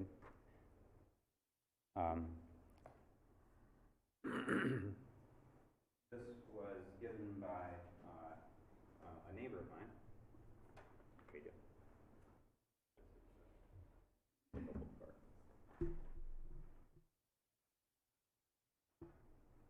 She gave me this tonight.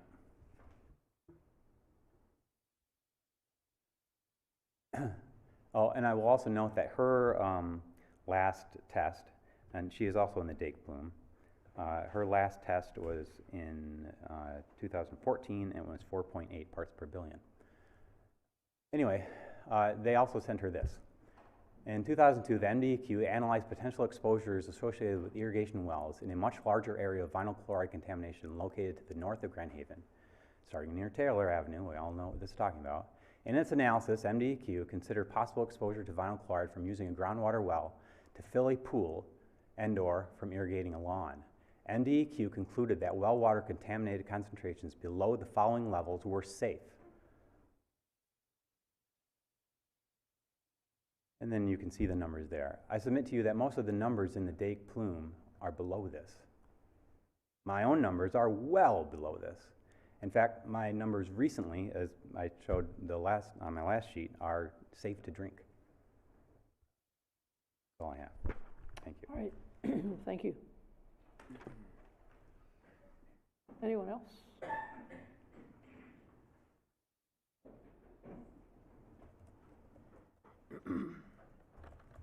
Mark Verberkmos from 1020 Marion. Well articulated. I'd like to dovetail on some of the points that were brought up.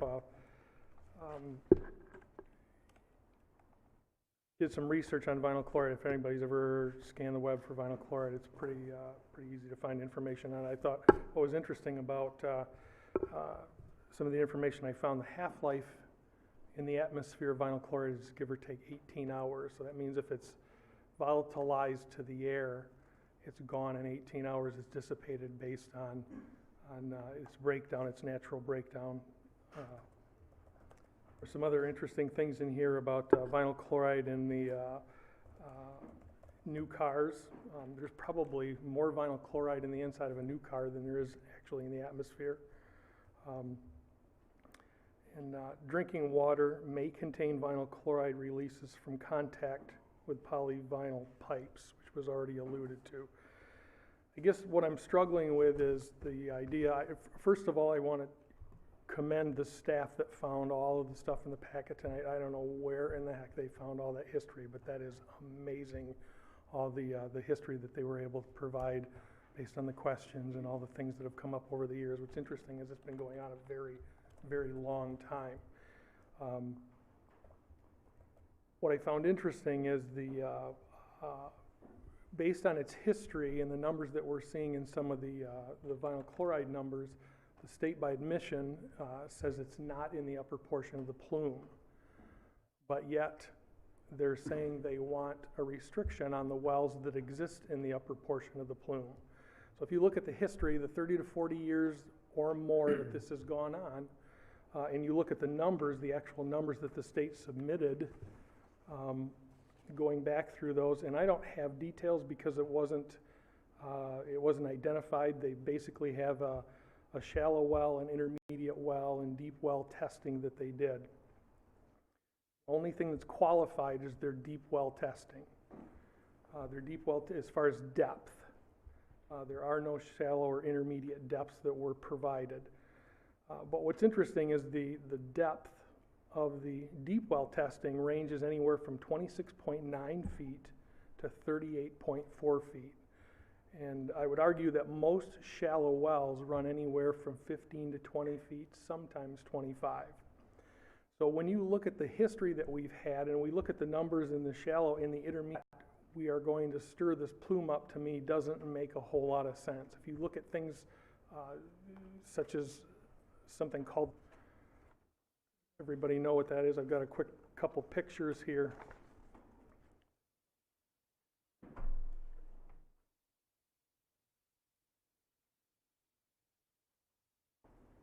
This first one, let's just say, just in round numbers, let's say that red line on the bottom of the groundwater represents the 26.9 feet.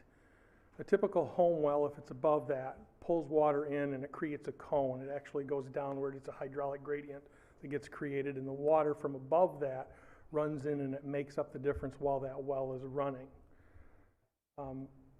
As long as that screen is above, in my opinion, as long as that screen is above the contamination level, it doesn't make a lot of sense to me how that could be pulled in. Grab the other one. If the screen were down into that aquifer to where the contamination is, it would make sense from a hydraulic gradient. Go ahead and slide it up a little bit higher, please. That it would pull the contamination from lower. Go right up until you can see the bottom of the screen. There you go. Thank you. But the screen now is below the 26.9 feet, and you're going to stir the plume up and you're going to pull it to the surface. My point being, if it's a shallow well, given the long history we've had and the small numbers, or in some cases non-existent numbers within the shallow and the intermediate aquifer portion of the aquifer, I don't understand why, as a couple of the council people alluded to last meeting, why we can't look at an opportunity to look at these wells on an individual basis and do an evaluation on those and go forward. I understand the state's position. State is always going to fail on the side of caution, but I think if we, from a win-win perspective, if we move forward slowly and we look at the numbers, I don't think the sprinkling wells that are there have clearly not caused stirring of that aquifer because it's been going on for so long. Had it been stirred, we would have seen the numbers up in the shallow and intermediate portion of the aquifer. So I appreciate you guys even being willing to talk about that and consider it. I would advocate for annual testing and setting a number. I know the state's not happy about that. It's an all or nothing as far as they're concerned. I get where they're coming from with public health, but I think it would be tough to argue that it's not in the upper portion of the aquifer, and if the wells qualify in the shallow or intermediate portion of the aquifer, that we could look at some modifications to the ordinance to allow continued use of those. Thank you. Thanks, Mark. Anyone else have a comment? Again, Nancy Johnson for Eagle. And Mark and I have been communicating back and forth quite a bit. The shallow wells and the intermediate wells that he indicated, there is no contamination in terms of vinyl chloride in the shallow wells, which is in the vicinity of about 10 to 15 feet. There is limited, very small part per billion in about 20 feet, screened at about roughly 20 feet. Again, the concentration of vinyl chloride comes in at about 25 feet and down. You mentioned, again, I don't know how you know, Mark, in terms of where the wells are set. And I don't know where the wells are set, but we don't know where the wells are set. Maybe some of the residents do, majority of them do not. So in terms of saying we have a known where we know where they're all above and they're all going to be testing great and not going to be influencing the plume at depth, we can't say that. There's no way we can say that. We don't know the size of the pumps. The size of the pumps vary, which affects the pumping rate, which is going to affect, again, the draw. And I have to disagree, again, slightly in terms of the position of it's not going to be drawn up and mixed. And as of right now, that's one of the biggest concerns I have in terms of water coming potentially into the basements, and the potential vapor intrusion issues into basements. Again, we had a clean zone of water above the contaminated vinyl chloride. When you start to stir that up, that's the issue in terms of, again, potentially drawing in that contamination up toward the surface, and again, potentially impacting homes in terms of vapor intrusion. Win-win, again, you have that new homeowner coming in, not having any idea of the presence of vinyl chloride in their groundwater and deciding to put in a well. I don't know how that's a win-win for them in terms of not having the knowledge to make that decision in terms of putting in a well and using that water. Again, you can say you just want to sprinkle, but that does not negate, again, people drinking out of a hose, out of a faucet, out of that water supply. So, again, I appreciate your time. All right, thank you. I'd like to just address a few of the points that were brought up as well. First of all, I think maybe we're focusing a little bit too much on this shallow versus deep issue. That's only one of the issues that we have a concern with. The other is just a simple drinking water concern. The fact is, the drinking water standard is 2 parts per billion. We are over that drinking water standard almost everywhere in the plume, and certainly in the Ottawa Steel Products plume, even quite a bit more so. And people can drink out of hoses, so that is something that we're worried about. And the state does require that if you're above their drinking water standard, you have to do something about it. It can't be, well, you just kind of hope people don't drink out of it. No, you have to finally do something about that, and that means outlawing any well that can be used for drinking water now or in the future. So that's part of it. The OSHA PELs were brought up, which is air standard use in the workplace. I just want to point out, those standards are not at all designed for this situation. First, they're adult only. They don't apply to children. In a home, they deal with people working with straight chemicals instead of environmental contamination and that sort of thing. And unfortunately, the PELs are one standard that applies in the workplace. We've got legal standards that apply to this situation. We can't change them. That's the drinking water standard. And then we have this vapor intrusion guidance screening levels that also apply. And we just have to deal with those. And so that's what we're trying to do. I do want to point out again, we have been cleaning up the plume. It's not that we're trying to get out of a cleanup. We've had a cleanup system in place for over 20 years now. We had another one in place for another 10 years. They were extremely expensive systems to put in the ground and operate. I wish there was a better way of doing it. There's just not. We use sort of the standard cleanup protocol. We use the standard system, and so I just want to make sure people understand that we're not trying to avoid cleanup. We've done a lot of cleanup work in the area.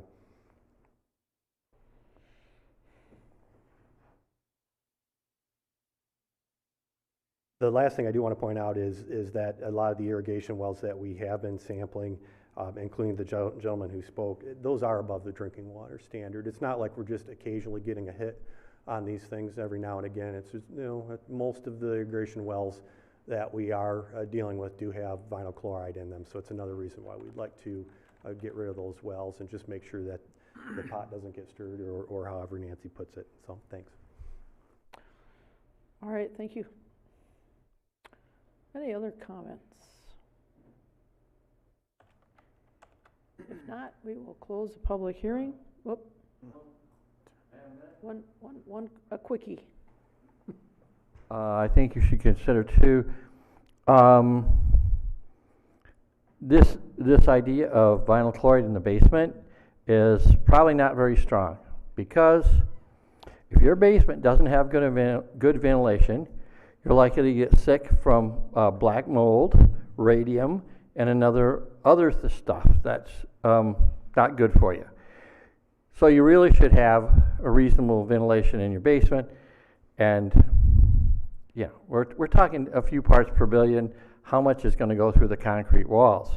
And you shouldn't have it's in water, and that water shouldn't be in your basement. So you have a bigger problem than vinyl chloride. So anyway, that's... Yeah, we're talking about well water, not just water Well, that no, comes right, but the big reason you don't want it up here, the only reason that you can really say, don't pump it out of shallow water is it's gonna get in the basement and we're gonna breathe it. That's the only really valid point. And I'm saying, if you have, go ahead and fix your basement. If you don't, you're gonna probably die of radium anyway and radon or black mold or something like that. And I think vinyl chloride would be the least of your problems. All right. That's my opinion. Thank you. Thank you.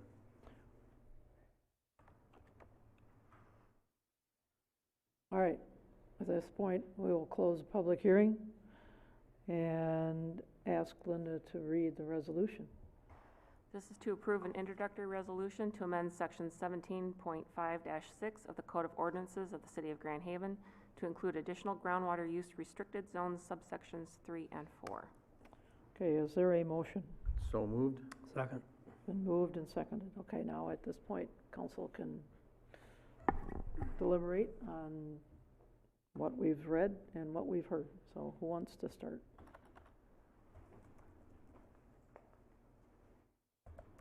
Well, I'll go for it. Appreciate the opinions and the educational information on both sides of the issue. I think I was quoted in the paper aptly that we're damned if we do and damned if we don't. I did state that, and I'll state it again. On behalf of the homeowners who have wells and who have enjoyed free water for a very long time, I was once one of them, as I stated before, and I've closed up my well. I think that as I was elected to city council, concern shortly thereafter, was unaware of it prior to that. And I believe that with knowledge comes a responsibility to act. In this case, I believe it is in the best interest of the public as a whole to close these wells for many of the reasons mentioned.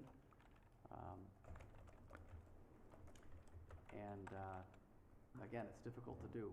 As far as the concept of who pays for the increase in water bills, as I stated last time we met, the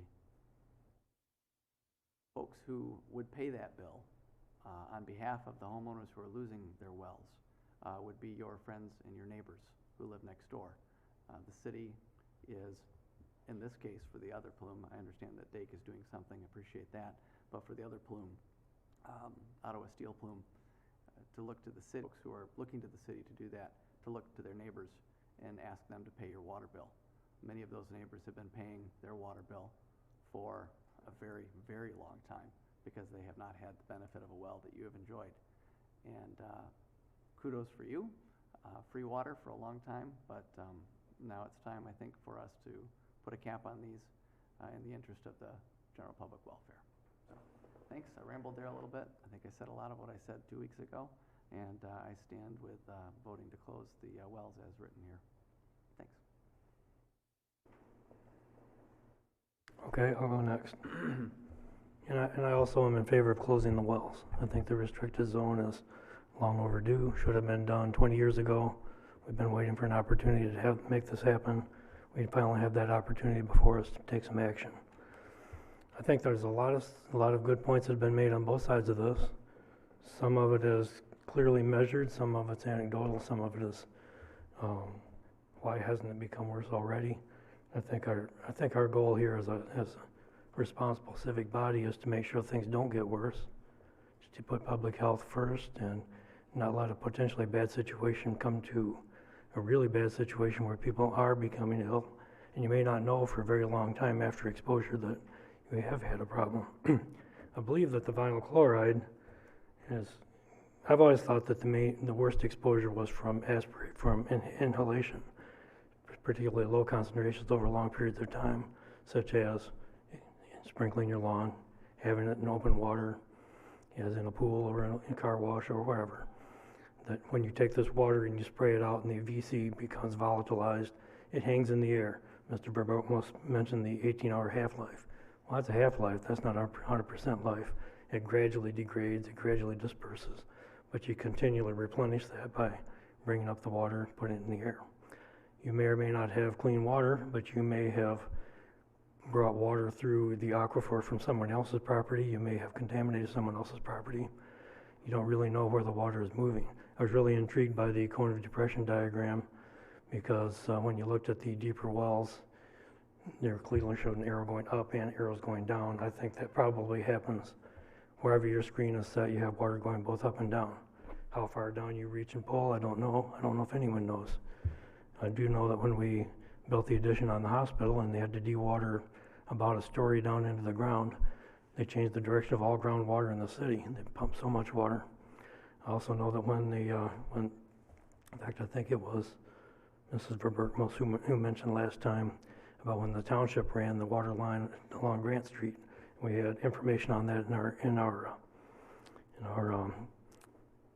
packet this week, and I think it may have been in there last week also, or last time also, that the contaminated groundwater was pumped out of the ground, that it was allowed to flow into the river, that there was, I don't know if fines were ever paid, but there was a threat of fines from the state, and there was talk about well, let's just pump in the air and let it disperse because it comes out of the air pretty quickly.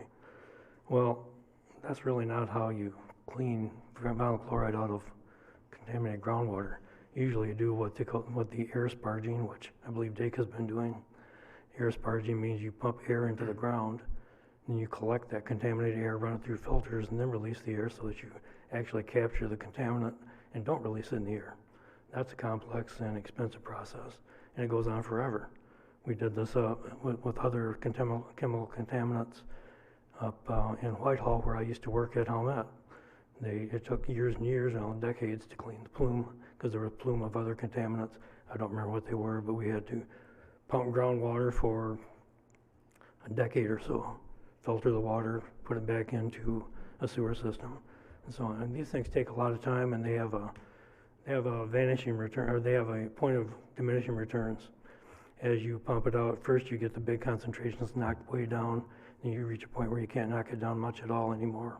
It just, even though you continue doing this cleaning process. So there's not a lot of benefit to continuing that forever. You can continue it and you can help yourselves a lot. Well, what's left in the ground is largely going to remain there, and that's the best place for it. So I think that this is closing wells, putting in a restricted zone is a precautionary thing that you do. You do it on behalf of the citizens who both have wells and don't have wells, and the later generations coming along, and you don't take chances on movement and contamination, things which may or may not be known about exposure at this time. We've had a lot of news lately about PFAS contaminations.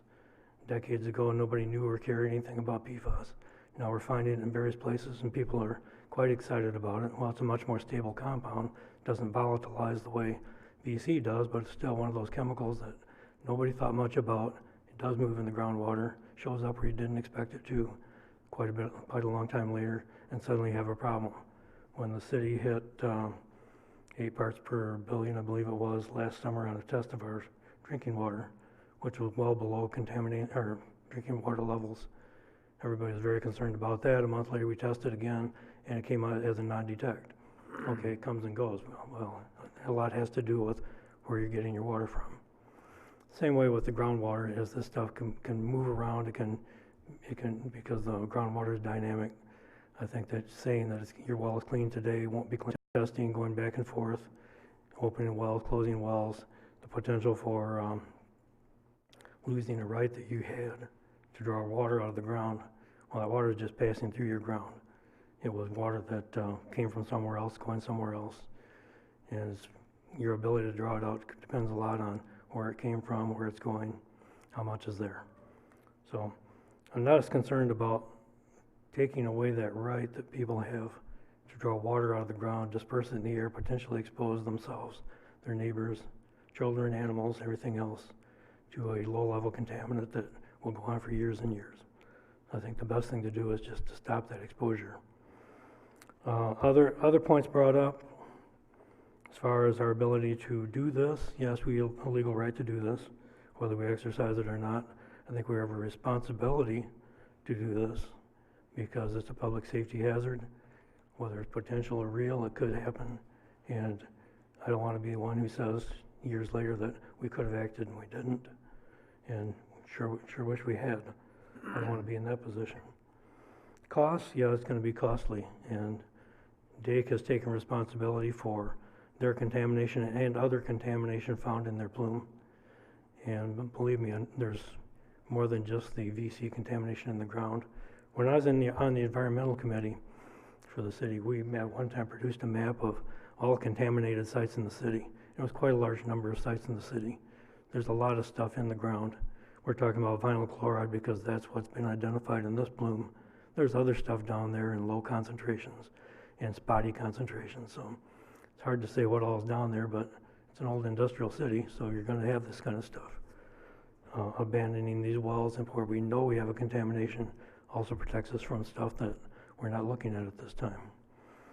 As far as, again, talking about the movement of contamination, how it can be, the basement water contamination possibility.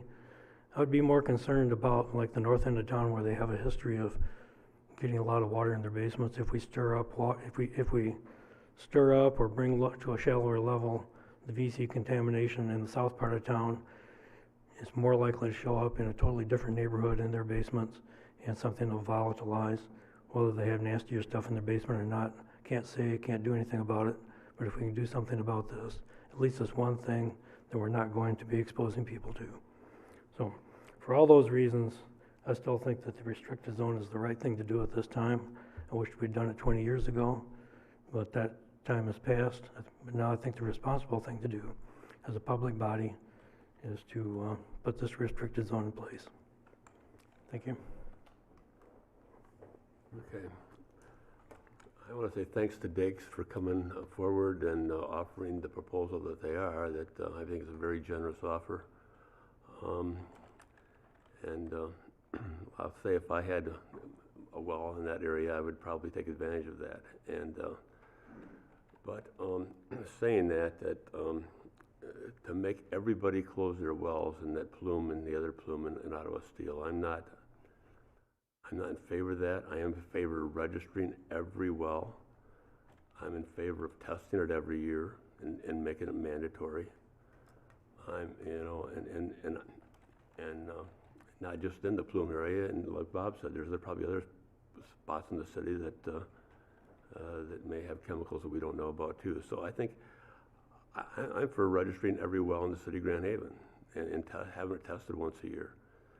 But if it's not over the EPA or the 2 parts per billion or whatever is acceptable, I'm not in favor of shutting those wells down until they are. So I think everybody has a right to have that well if they want to, unless again they're showing a health issue that's going to be the public could be exposed to. So I'm not in favor of letting the wells people just go without being tested. So they need to be tested. They need to be tested once a year. And I'm for an ordinance that would say we need them tested. We need them tested once a year. And once they go above what's the safe level, they need to be shut down. But I'm not in favor of doing a blanket shutdown in these areas or any areas of people that have wells. Thanks, Denny. As Bob just quoted, he said, we should have done this 20 years ago because it was pretty bad. My parents had a well, and my dad quit using it right away after he found out exactly what the vinyl chloride does, being highly carcinogenic. I work in an auto-body shop, and I can tell you what that stuff is. It's not healthy. It will kill you. It's cancer. It's what it is. I have to deal with that every day in my job when it comes to carcinogens. But vinyl chloride is the same thing. If we ignore it today, who knows what tomorrow will be. I've lost a lot of my neighbors and friends from cancer. I don't know if they drank the water or whatever it was. But I just don't want to take the chance. It's not worth it today. We have an opportunity today to take advantage of this. The state's offering to help us. Dake is offering to help their plume. we need to take that first step and say, yes, close these wells, get it done, and don't look back. Because who knows, as Bob was saying earlier, who knows what else is down there? We're just looking at the vinyl chloride today, but who knows what else? We don't need to have any more exposure out there. So I'm in favor of this ordinance 100%. Well, unfortunately, we have a lot of, I hate to say contradictory, but it is contradictory information. And one of the, I have several questions as I'm listening, because I know that different chemicals act in different ways, and maybe you can tell me. Some of these things lay on top of the water. Others of them are heavier in the water, they go to the bottom. And others are diffused amongst the whole section. And I don't know which one of these is, it sounds to me like vinyl chloride goes to the bottom if it's found at 25 feet and below. It doesn't lay on top. Am I right? You want to nod your head or whatever? Sure, if you'd like to. Yeah, vinyl chloride is one of those that tends to be a little heavier, and so it will eventually find the bottom, but it will also, it's not just a pure ease up a little bit. And it diffuses somewhat, but it's heavier and it goes to the bottom. Okay.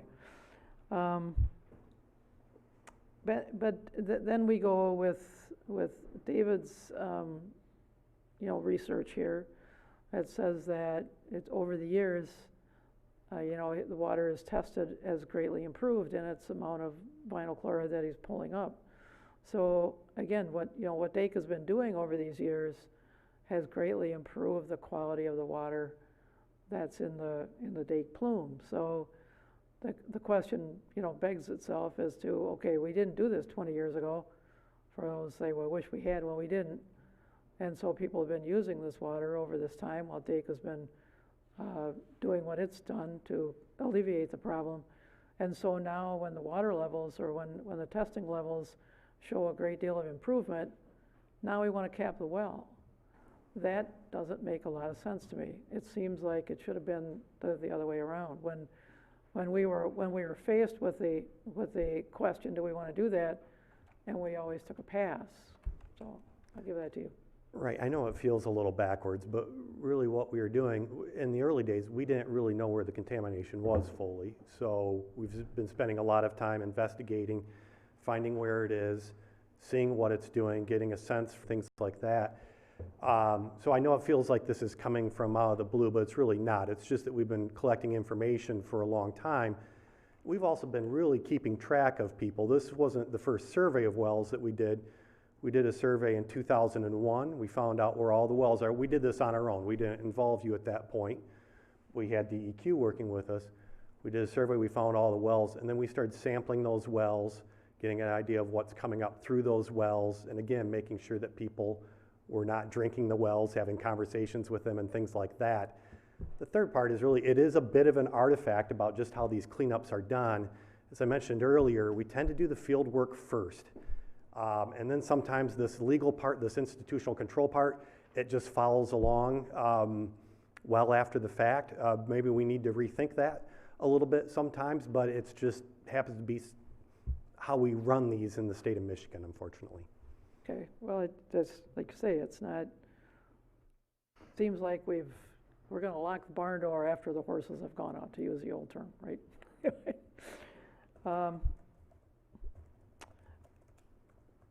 But I appreciate the offer that Dake is making, to help compensate, people that are being asked to do this, if that's a decision that we make. But the smallest number of wells are in the Dake plumes. There's 3 times as many. Do you know, you say you know where every well is in between? Oh, you're just aware of the Dake plume, you're not aware of what's in the other plume, right? We don't have any, okay. You'd have to ask, and we don't have any information about the Ottawa Steel products, but we know where our known wells are. Okay. But Nancy might know where the Ottawa Steel products. Okay. That's okay. Part of what we did to try to identify those wells was send out a well survey. We did this earlier this year. We sent out approximately 1,300 letters to the residents of each of the parcel owners. Based upon that, we included a form that said, you know, do you have a well? Do you want help with a well? Identifying a well, whatever. Of those, approximately 700 responses were received back. So we knew from that if people identified whether or not they had a well. The ones who did not respond back, we had to do a door-to-door, so roughly 620 people. I walked door-to-door through the neighborhoods, knocking on the doors, asking them whether or not they had a well. Based upon all that information, based upon people who wanted help trying to identify whether they had a well, we have approximately 74 potential wells or potential well locations.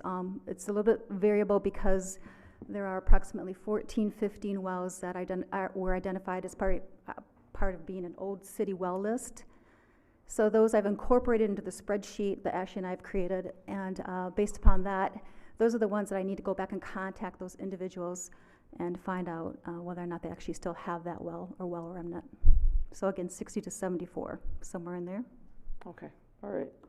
So, and you know, even though folks are, you know, that the Dake site is getting cleaner by all, even you say the Dake site is all the work you've done has helped, right? So it's cleaning up, but Yes. okay, but the Ottawa Steel site is not, or making any improvement?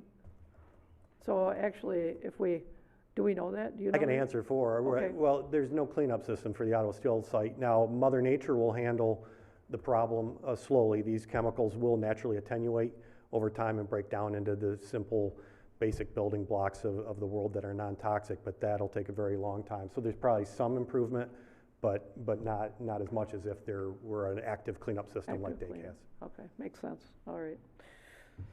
So, for all those reasons, I guess I tend to fall on the side with Denny here, saying that I would appreciate a different system. I know that we're talking about what the state has decided, but we don't always agree with everything the state does. In fact, we're looking at some things they want to do now that we think are a really bad idea. So, and we're going to have a whole, week long of fireworks. So that was another great thing that the state has decided. So we don't always think that everything they do is a great idea. And so again, the one size fits all doesn't, is usually the way I go about doing things, but doesn't always really fit the real picture. So, and I know people that have used water out of the wells on the Ottawa site for over 20 years, swam in it, did whatever, and with no ill effect. So it really makes you question, okay, how dangerous is it? So I guess I would go with test your wells, register the wells, test the wells, and I think another good thing would be if we actually test these wells, test the water in the wells, we might find things other than vinyl chloride that may be better, maybe worse. People would know that, really, you really should be capping that well. But right now, we're just looking for one thing, so I'm not sure that that's a good way to go about it. So I think it's an imperfect answer to a very complicated question. And the basic thing is the city water is available. You're getting your well capped freely if this is what you want to do. I still think it should be up to the individual, although I guess legally the state wants a cap on it, but I'm not sure I'm in agreement with that. So I think I'd rather leave it up to the individual as to what they want to do here.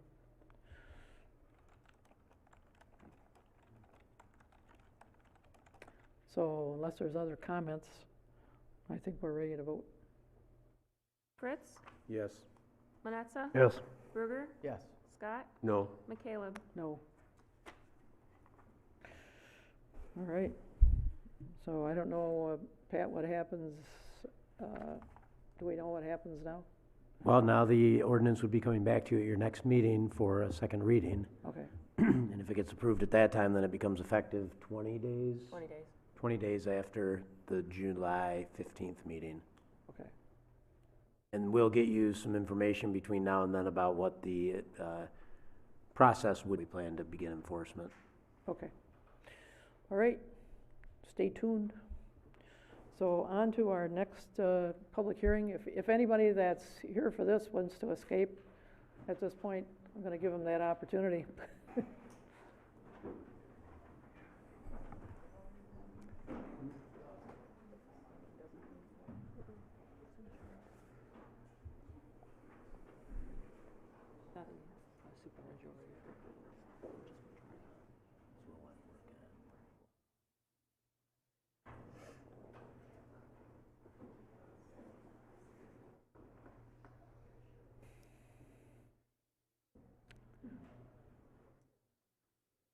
As it gets emptier and emptier, it gets colder and colder, just from my personal perspective. Definitely getting cold in here. It's chilly in here.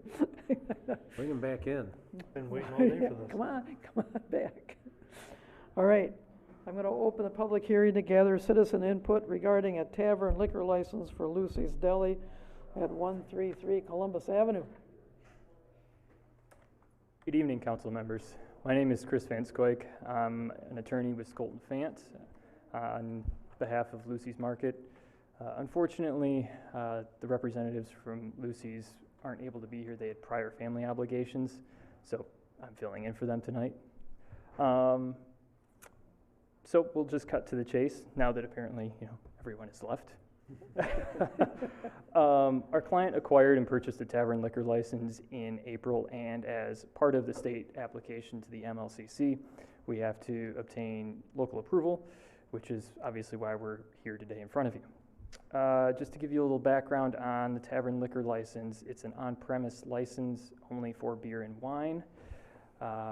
It would run in conjunction with their current off-premise SDM license that I believe they acquired in 2004.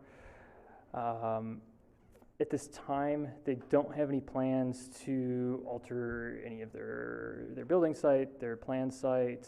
Their hours are going to remain the same. It'll be open Monday through Friday, 8 a.m. to 4 p.m. and to 4 p.m. closed on Sundays. At that point, that's all I have. If you have any additional questions later on, I'll address them then. All right, thank you. Anybody else here to address Lucy's Deli request? And if not, we will close that public hearing. And Linda, I'll ask you to read the resolution, item F.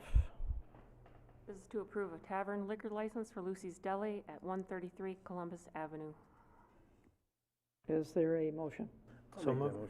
Or second it, whichever. Okay, moved and seconded. Comments or questions from City Council? No questions. No concern. I don't have any questions. I have a comment that, I don't like to see liquor, more liquor downtown in the area, but saying that, I realize that to be competitive down there, you almost have to, and other people have it down there, so I don't see how we can not vote for it. But my first gut feeling is no, but I understand you have to stay competitive, and I understand to do that, you have to compete with everybody else that has liquor down there, so whether I like it or not, it's just a way of life down there right now. This is just a beer and wine, if I remember correctly, right? Yes, that is correct. Because they already sell beer and they already sell wine down there. 'Cause I go down there for sandwiches all the time. Yeah. So Yeah. I can buy it until I walk off. So this is just when I'm sitting there and having a sandwich, if I want to have a glass of wine with it, if I want to have a glass of beer, or a can of beer. Exactly. That's all Essentially, it's what for. they wanted to do was to expand their offerings to generate some more revenue, which hopefully in turn would actually create some more opportunities down around the surrounding area as well. Absolutely. Thank you. Yeah, I guess I'd say that for what they do, what they sell, that this makes perfect sense for them. it doesn't matter what I like or dislike. I think that this is fair, even-handed, and fits well with the business model in the neighborhood, so I don't have any concern about it. All right, I don't have an issue with it. It's, puts them on a par with everybody else down there, so. They're a good place, they got a good product, and I have no issues. So if we have no more comments, we will take a vote. Manetza? Yes. Bruder? All right, I will open a public hearing to gather citizen input regarding the submission of a 2019 Mishta Neighborhood Enhancement Program, the NEP grant application by the Neighborhood Housing Services. And I thank you for coming. Thank you very much. All right. And is there someone here to address, you want to, oh, well, you don't, you can or you don't have to, I guess, you know, it's just, if somebody wants to address this issue, okay, then you can make a comment. It's up to you. Oh, okay. I didn't mean you had to get up, but. But if there is no one to address this public hearing, then I will close the public hearing and we'll ask Linda to read the agenda item. This is to application by Neighborhood Housing Services. Is there a motion? So moved. And support. It's been moved and seconded. Yes, Pat? I would just point out, I'm sorry, I should have been more careful when I drafted this resolution, that it is in the amount of $50,000. So I just wanted that to be known as people listening at home. It's a $50,000 housing grant. Okay. Thank you. Do you have a number for item J too, or you want to do that at item J? Oh, boy, yes, I will have a number by the time you get to that. Okay, all right. Okay, does anybody have any questions regarding this neighborhood in who do you want to explain what this is going to do? That's then I can ask you to get up there. So this is an opportunity for municipalities to apply for home repair dollars that are to be directed to exterior and impactful repairs. So they're hoping for things like windows, siding, roofs are okay, but not as impactful as something pretty. You got to, now that I asked you to go up there, you got to tell Linda who you are. And oh, I'm sorry. Sure. Lynn Volkema from Neighborhood Housing Services. Sorry. Sorry. One of the nice things about this program is that it expands the eligibility up to 120% of area median income, whereas most of Mishta's products are for 80% of area median income. So those people that are often unable to access assistance like this, now we have opened a small window for them. So we already have a number of people on the waiting list for this who were not eligible for our normal annual home repair program. So this is going to address that.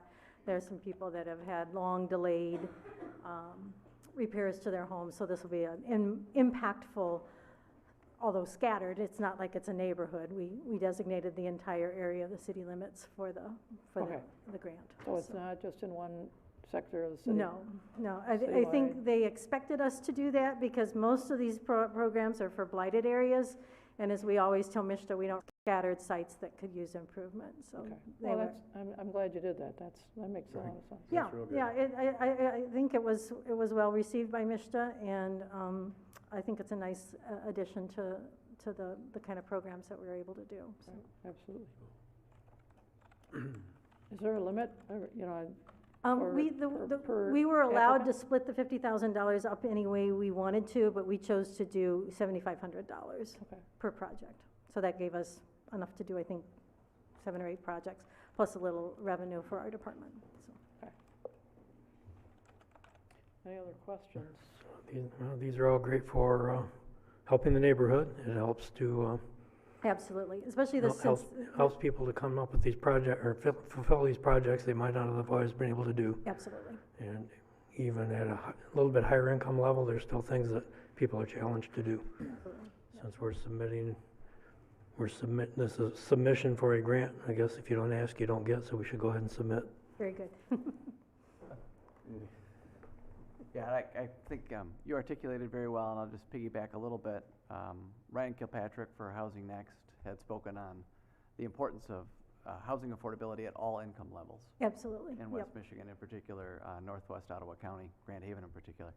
And, you know, just as a part of a way for the city of Grand Haven to help meet that need, we look for these grant opportunities, and thank you for doing that. Especially, and just reading off this page here, I didn't come up with this myself, but the income levels for those listening at home, single family, single person household can earn as much as $70,560 annually and still qualify for one of these $7,500 home improvement grants, all the way up to just over $100,000 for a 4-person household. So those listening at home or in the paper, it's a great opportunity to get some things done on your home that you may not otherwise be able or ready to afford to do. And again, people have to be in the city limits. This is a new program from MISHDA. We're hoping that it'll be annual, but it depends on what kind of funds they have to allocate. So. Thank you. I just want to say, Lynn, thank you for all you do, and everybody in the services there. From day one, I voted for you to move forward with it, and you guys have just done a wonderful job for the community. So thank you. I thank appreciate you so very that much. support. Yep. Thank you. Okay, thank you. All right, I think we're ready to vote. Bruger, Yes. Scott, Yes. Fritz, Yes. Manetza. Yes. McCaleb. Yes. Okay, at this point, I'll open a public hearing to gather citizen input on the final closeout report on the Michigan Community Development Block Grant, the CDBG funding for the Harbor Drive Infrastructure Improvement Project. So moved. Oh, we gotta wait for, that's a public. Public hearing, I All forgot right. the hearing's running. You're rushing. Hold on. I'm ready to get out of here. Yeah, we're not done yet. Okay. If there anyone to address this, if not, we will close the public hearing and then ask Linda to read the item L. And then Denny can move it. This is to accept the final closeout report on the Michigan Community Development Block Grant funding for the Harbor Drive Infrastructure Improvement Project. Okay, I need a motion. So moved. I didn't want to skip it. You would yell at me, it hasn't. There you go, Denny. And I need a second. I'll second it. All right, I get it right the second time. good work. So is there, what's the number on this one, Pat? The number, thank you, Derek and Ken, appreciate it. $1,171,615 was the grant amount. The match was $765,421. 600 and what? The match was $765,421. Okay. All right, cool. That's a pretty good deal for us, I would say. Comments or questions on the Harbor Drive Infrastructure Improvement Project? If there aren't any comments, we just think this is, It's done. it's gotta, you're right, it's a good. Closeout. All right, closeout, so Took a while, but we got there. we got it, it's all good. There was a few hurdles we had to jump over, and we're talking about contaminated water, and they did that. They did pre-filtration and cost us a little bit more than we expected, but it did come through, and so it's all good. It's all good. Ready to move on to the next project. Absolutely. All right, so we're gonna vote. Scott, Yes. Fritz, Yes. Manetza. Yes. Bruger, Yes. McCaleb. Yes. All right, first item in new business. First item is to approve the low bid contract with Beckering Construction, $709, I'm sorry, try that again. $612,790 for the construction of the Sluka Field restroom and concession stand, and authorize the mayor and city clerk to execute the necessary documents. The administration recommends approval. Is there a motion? So moved. Support? It's been moved and seconded. Oh, that answers my question. There's Derek. Yes, any questions? Ready to build it. Let's go. No, No, I'm just kidding. That's Matt's line. So, This is just numbers that mostly agree.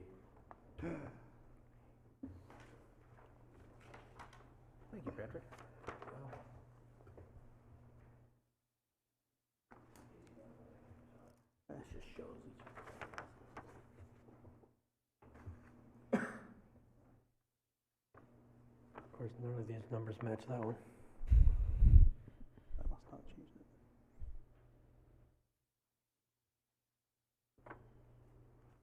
Just a quick, before Derek gets started, the number at the bottom there, the low bid with sidewalk and roof overhang deductions, is actually, in the resolution, it's $612,790, so that's slightly different. It'll change those numbers very slightly.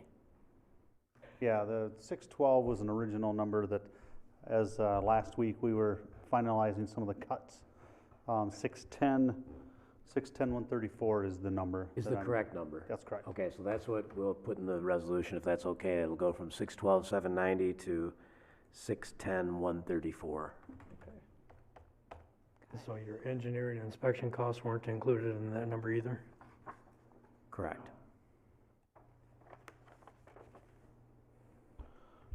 Just as you're looking at those numbers, it was a $300,000 grant.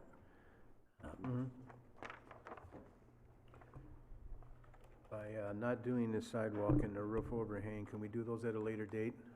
Yeah, that's what we looked at when we decided to have to scale back the project. I mean, it was either to go out to bid for a whole new structure to shrink the size, or start cutting things that we could do later. The concrete is the easiest thing. The roof really was the only other thing that we could do. I mean, the utilities, the size of the building, you know, we just couldn't really scale anything else, which is why I'm coming to you tonight asking for a resolution over our current budget. Is if not, we gotta go back to the whole drawing board and redesign the building. So how much are we saving by not doing the roof overhang? Was it, what, about 40? It's about $20,000 for the roof overhang itself, and about $20,000 for the concrete. Okay, so I guess a question I would have is, I think the roof overhang sounded like a good idea. Concrete, I figure anytime, but if you're gonna do a roof overhang, it seems like it'd be wise to do it when you're building the structure, not as an add-on later on. Well, we left the supports in the concrete or in the porch area where they would, so it'd be just a structure that'll attach to the building and attach to the porch area. So it's capable of being done after the fact, absolutely. But I think it's a critical piece, and it was hard to, I had to cut somewhere, and as much as I could. What we're hoping to do is that between now and when we'd actually have to make that final decision, we're going to try to raise that money privately and see if we can get some interested philanthropists in the community to help out. I mean, it's a $700,000 ballpark project overall, so if we can go out to the community looking for $40,000 to kind of put the icing on the cake, we're hoping we can do that for the roof and the concrete. I just know when you're out in the open and it starts to pour rain unexpectedly, it's always good to have some place to find shelter. So overhang, so, you know, but there's nothing like sitting around watching the rain, so. I don't disagree with you, Your Honor. I just was trying to make it more palatable to our budget and our pocketbook, so. Okay, well, sometimes from other folks. Sometimes you build what you can afford, and sometimes you wait for stuff that you can't afford. Where's the other $34,734 coming from? It would come out of your fund balance. Out of the general fund? General fund and or public improvement fund, whichever one can bear the brunt better.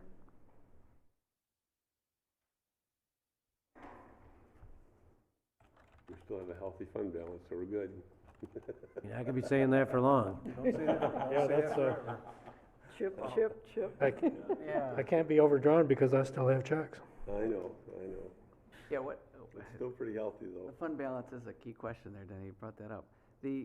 At the budget hearing, our budget session, I think we were at 25 point, the goal being to have 25% of our, annual expenditures in our cash reserve, so to speak, in our bank account.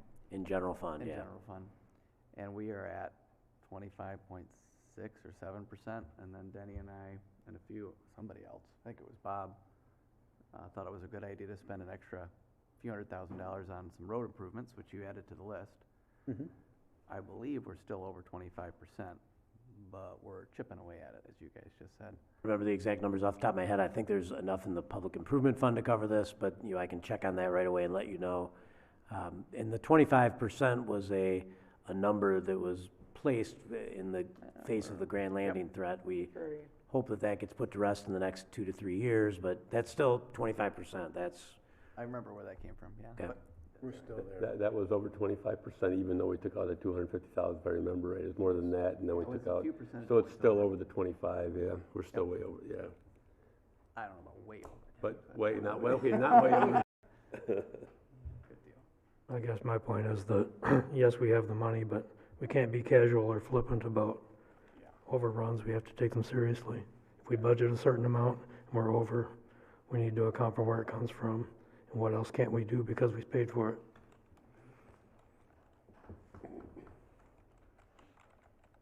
Just to put added influence, you know, these budget numbers that we put together were 2+ years ago. So with the economy the way it is and construction costs going up, yeah, we would have had to build at a 75% scale of our budget 2 years ago to get these. So, you know, it doesn't help the hurt, but it's something that we need to really consider when we start leaning on our estimates and update those as often as possible. Well, and, you know, we still have a $300,000 grant that, and now there's restrictions, or we have to start building on this, right? I mean, or is that one of the qualifications for the grant? You gotta start spending it sometime. Yes, yeah, we have to have it done by July 1st of next year. Okay, so we can't sit on this forever. No, you know, so going out and redesigning it, we could do that, but then that's gonna really push us. It's gonna add some extra costs, engineering costs, to redesign the building again, and that's gonna add time, and I think that for the dollar that we're putting into this at the moment, you know, even though it's over budget, we're gonna have a much better product in the end, so, yeah. And again, next fiscal year, we can add that roof, and if we don't get enough money for the fundraiser, we can always come back and put the roof on. I mean, you're making everything, so it's gonna go up pretty easy anyways. I mean, it's not gonna be inexpensive, of course, but you're making it so it goes up fairly easy, right? I'm really hoping that in the next few months, because they won't get to the roof, or that section, you know, probably till next spring. So, Okay, all right. I'm really hoping we can raise the money and just do it right now. Yeah, okay. Okay, well, that's, you know, because, well, Sluka Field is such a huge asset to the city. Gets a lot of use. And I know we've been waiting a long time to do some work out there, so. And if we were able to just raise a portion of that, you know, half of it, I would definitely put the roof on first. We can do the concrete later. Okay. Yeah, I would give priority to that roof, just to. The concrete we can do with our own people if we have to. Yeah, yeah, cut down costs, everything, so. You hear that? Denny's volunteering. I'm gonna ask the guy across the street to have a lemonade stand all summer. Yeah, the guy who lives across the street from there. I can help pour concrete, I don't care. They wanna do it. There you go. Then he can put a lemonade stand up in his front yard. No, I just want to say thanks. This is gonna be a good idea, because long-needed restrooms. Oh my gosh. Yeah. How many years? I mean, Kids League, I can go back many years. Even Sluka, when we played, it was not the best of place. I was thinking outside the box that this $700,000, $600,000 building is going to save us $120 a month on porta johns next year. All right. So. Yeah. Yeah. There's our savings. Yeah, that's right, getting the money back already. And Yeah, the thinking embarrassment positive. when people come Thinking from out of positive. town to play tournaments there, they have to use a porta-john. And here we are, a city facility, so I think this is all a good situation. So I'm in favor. Big improvement. Now, our son plays baseball with the Young Bucks baseball team, and they had a tournament this past weekend, and one of the games was at Sluka Field. And yeah, the field itself is in great shape, but the surrounding amenities are certainly lacking. So I think this is a dynamite thing. And again, we're leveraging almost 40% or over 40% of this is coming from the state. Yeah. And, you know, once again, kudos to the grant writers staff for bringing this to us. and before that Grant, experience. writing in Grand Haven, so Yeah, say just thank wanna you. get that out there with Tony sitting back there. Thanks, right. Tony. It was Joel, but This is. This is the third of third grant like this that we've received since I've been here, 2.5 years, so. Yes, All right, we've good been deal. very fortunate. I think we're ready to vote. Fritz? Yes. Manetza? Yes. Bruegger? Yes. Scott? Yes. McCaleb? Yes. All right, next item. Next item is to approve a request from the Tri-Cities Kiwanis to hold the Kelly Miller Circus at Harbor Island on September 14th, 2019, with shows at 5:30 PM and 8 o'clock PM. The Parks and Recreation Board recommends denial. Is there a motion? Moved? Second? Do we know why? Yes. Oh. If, Oh. I can also tell you also, if you want to know, but the thing of it is, they think, the attitude was that thought it was cruelty to animals, but they I don't don't think use. they even had animals They don't anymore. use wild animals anymore, that's domesticated dogs and stuff on that order. But they still didn't consider that being part of it, even though dogs go through these agility things but, Dogs love that. well, They it's, live for it's a their, joy. it's their Okay. personal I'm just belief, and asking, I have to, I you just- know, okay. that's what they, if am Okay. I correct, what they were saying? Absolutely right. It was their personal beliefs in that, and Okay. they thought circus, Kelly Miller Circus, and if you look back in the time, that's why Barnum and Bailey are no longer around, and, Oh, the elephants are homeless.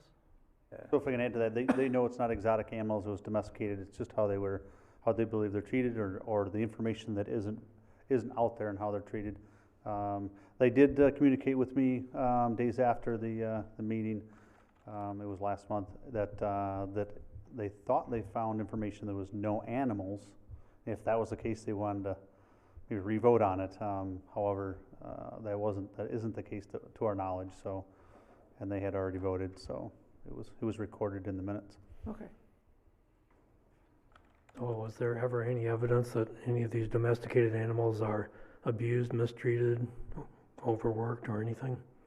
Nothing that was brought forth to us, I mean, as far as staff bringing it to the board. they haven't, I looked around, I didn't find none on Kelly Miller Circus itself being of any reprimanded for any sort of cruelty or whatever. I think that not having exotic animals was a good move. I think that was a good thing for them to not have, but using domesticated animals as part of a show being abused somehow, I'm not quite getting it. Yeah. I think it was the lack of evidence that they're not being abused. Yes. Flip the question over. Well, I guess you could do that. It's kind of hard to prove a negative. Yeah, Yeah. I suppose that's true. And then I saw something, maybe it was, the vote was initially affirmative and then it was reversed by email. Is that the case? No, they talked about it by email that they would have liked to have revoted and changed their vote if it was confirmed that there wasn't any animals, but the information came back mixed from her board member Christensen, and so. Okay, I just wondered why anybody would be voting by email. Well, we didn't. We voted Okay, on. I'm glad to hear that. On Wednesday night, and that was recorded in the minutes, so. Okay, With the information that they had. all right, thanks.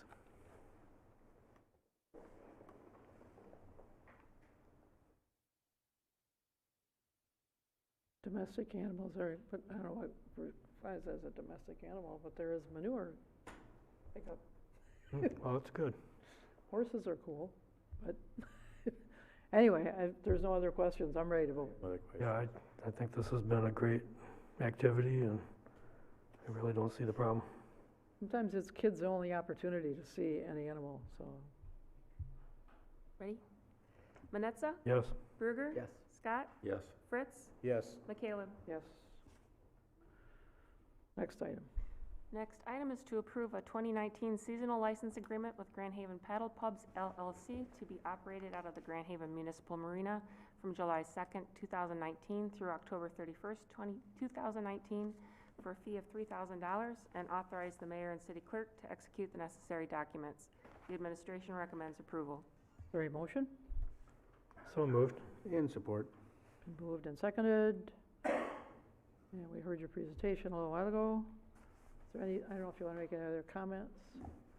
Pat, did you want? No, the owners are here tonight. Shara's here. You know, this was a fortuitous occurrence that we had the opening, and these entrepreneurs wanted to open a new business, so we're bringing it forward for your consideration. Okay. Is this the going rate normally for? For the rest of the season, this would be consistent with the Very rates good. that others would pay, yeah.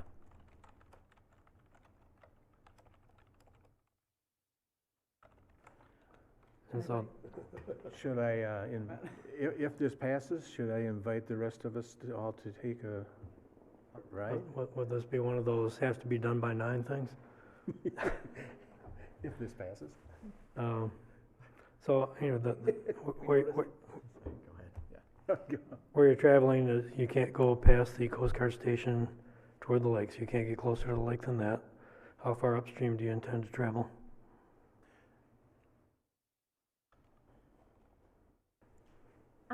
We have been approved by the Coast Guard. We start at Spring Lake, Okay. and then we travel west. We cannot go past the Coast Guard station. We cannot go west of it for stability reasons. And so Spring Lake would be the other end of your route? Yes, and that route has been approved by the Coast Guard. What about farther up Grand River? That has not been approved by the Coast Guard. Okay. No. Oh, it has, but it's not in the route that we have established with the Coast Guard. Okay. So that could possibly evolve as your business grows? I'm sorry? That could possibly evolve as your business grows. You might change that? Yes. Okay.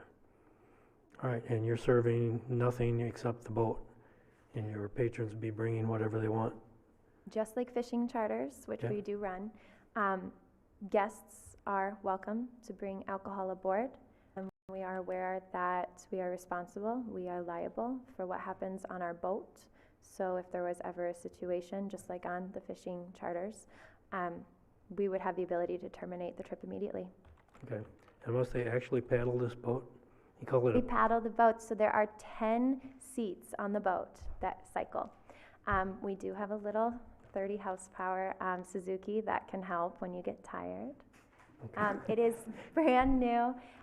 It was manufactured by Cascade Cycle Boats. It's the leading cycle boat manufacturer there is right now. They are making all of the most amazing cycle boats. And it was Coast Guard approved in Oregon, where it was manufactured, and then once again here in your local Coast Guard station. all right. Well, good luck to you. Thank Down in Detroit, for the Tiger game, they had the pedal pub. Yes. Which is basically on the same type of principle. Yes, You know, sir. it was quite interesting to see the people on there and how much fun they were really having doing that, just pedaling around down by Tiger Stadium there, so. Kids and adults love it alike. Definitely. I've already had quite a few women tell me that they were going to plan on making this their next exercise routine. But it sounds like alcohol is, or beer or whatever it is, not required. Not at all, no. Okay. So if somebody Not wants to bring their family required. out You for can have good old-fashioned sober fun pedaling that boat. Okay, all right. Good deal. Family fun Yes, exactly. for all ages. And then it is required to sign a waiver Yep. upon boarding the boat. And then if you are under 18, you do have to be accompanied by a guardian. Thanks. Any other questions? Nice. That does not look very aerodynamic. Oh my goodness, we are right there. You are up there. Surprise. Okay, because I probably am the only one up here that has some real concerns about this. Okay. Okay, because, do you mind? Yeah. Because the river is really, really crowded. Yes, we kind of see it as a great way to get people off the water that would be renting boats that do not have the experience. They are not licensed. They have not gone through the rigorous training that our captains have.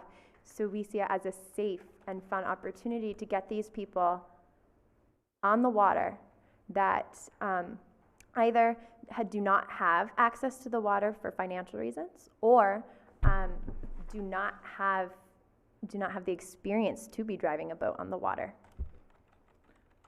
Well, I guess I'm not, okay. And, okay, no alcohol is required, but it's called a pub. So I'm thinking that's kind of an advertisement as to what you're pulling in, or who you're pulling in, right? I'm guessing.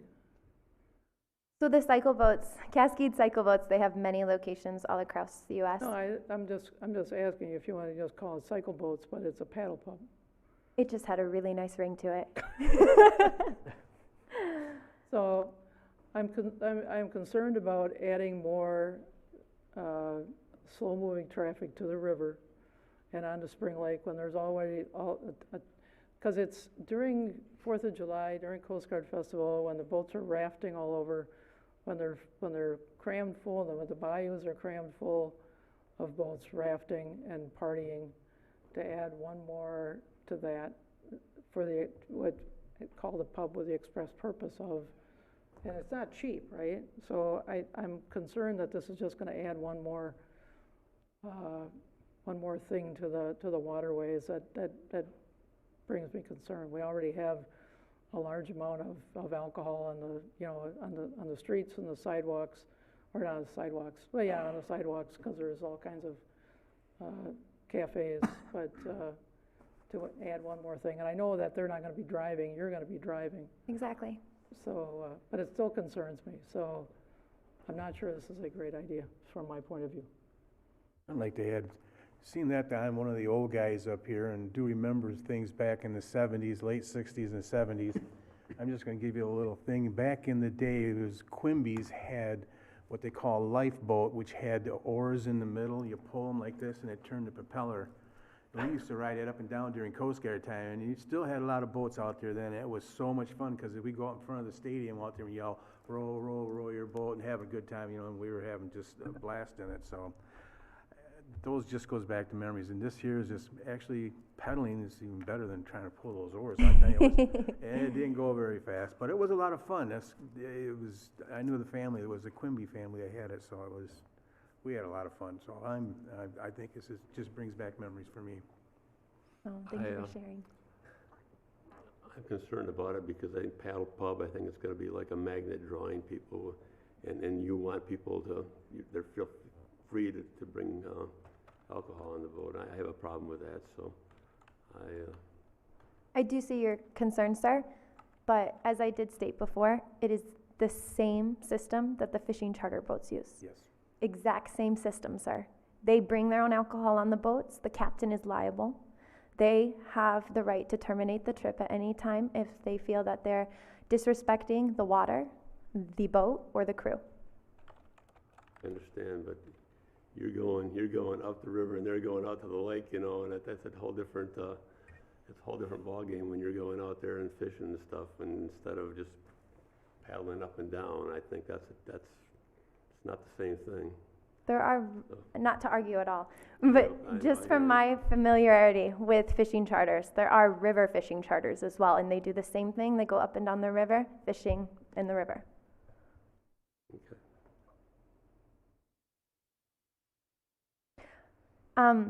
No, you made a great presentation. You're very enthusiastic, and I appreciate it, what you're in your... Thank you. I apologize for my nerves. This is my first meeting ever attending, and I do not exactly know protocol, but... You're fine, and you've done a really good job. You made a good presentation. Your enthusiasm is infectious. I'm just concerned at adding one more vehicle to the waterways, and everybody can bring their own stuff on their own boat, and the charters do the same thing, but they do go out into the lake, and then they come back to their docks in the river, and that's the end of it. But you're going the other way, and I am concerned about how crowded it is out there, and I'm not sure that this is one thing that I want to add to something that we're going to be renting out, that the city's going to be renting out. If it's that's where my concern is. It becomes our rental and renting our space, and that does give me pause. It gives me concern. It's nothing about your business or your presentation or anything like that. I'm just looking at our responsibility with the tremendous amount of traffic that's out there, and we're going to add to it with something that's obviously going to draw a crowd because of its name. So I understand the overcrowding statement as well. But I also see the fact that my boat can have 16 people on board. Potentially, that was 4 groups of 4 who rented a boat that were traveling up and down the waterway without any knowledge of the waterway, without a licensed sober driver on board. We are taking all liability. And we have experienced captains. We have your local captains. They know your waterways. They're teaching us your waterways. All right, good deal.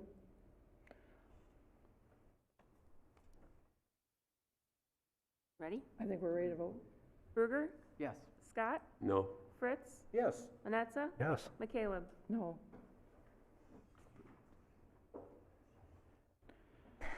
Thank you. You're quite welcome. Next item. Next item is to approve and submit the language of the proposed amendment of Section 9.1 of the City Charter of the City of Grand Haven to provide for the collection of additional millage taxes for the purpose of constructing infrastructure and authorize the mayor and city clerk to execute the necessary documents. The administration recommends approval. Is there a motion? So moved. Support. And this is round 3. This is round, oh, I thought it was round 2. Is it round 3? Round 3, okay. So Round 1 I wrote, and city council wanted some changes, and so that was round 2. And you approved that, and then the attorney general wanted changes to shorten it up. So they really just changed it to, with the taxes for this millage used for infrastructure construction purposes, which is plenty broad, and that's what they've required. So if we want to get it on the ballot, that's what we put there. And previously, we had quite a bit of explanatory, for used for sanitary sewer, storm sewer, water lines, streets, sidewalks, curbs, da-da-da-da-da. Now it's just infrastructure, which leaves it up to your discretion to invest it in your roads and infrastructure as you see fit. Very good. Yeah, I think I asked for all that extra language because I thought just saying infrastructure construction was a little misleading. So I liked what we had, but I also like the idea of getting past the attorney general. Yes. And the governor. Usually if the attorney general approves it, then the governor will approve it as well. And those are the 2 approvals we hope to get soon so we can start educating the citizens so they know what they're voting on. Very good. Okay. Anybody have a comment? Are we ready to accept this language? Because it's okay with the attorney general.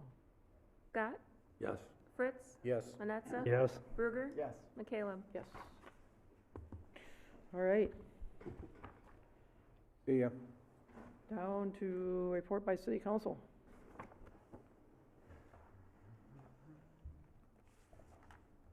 Who wants to start?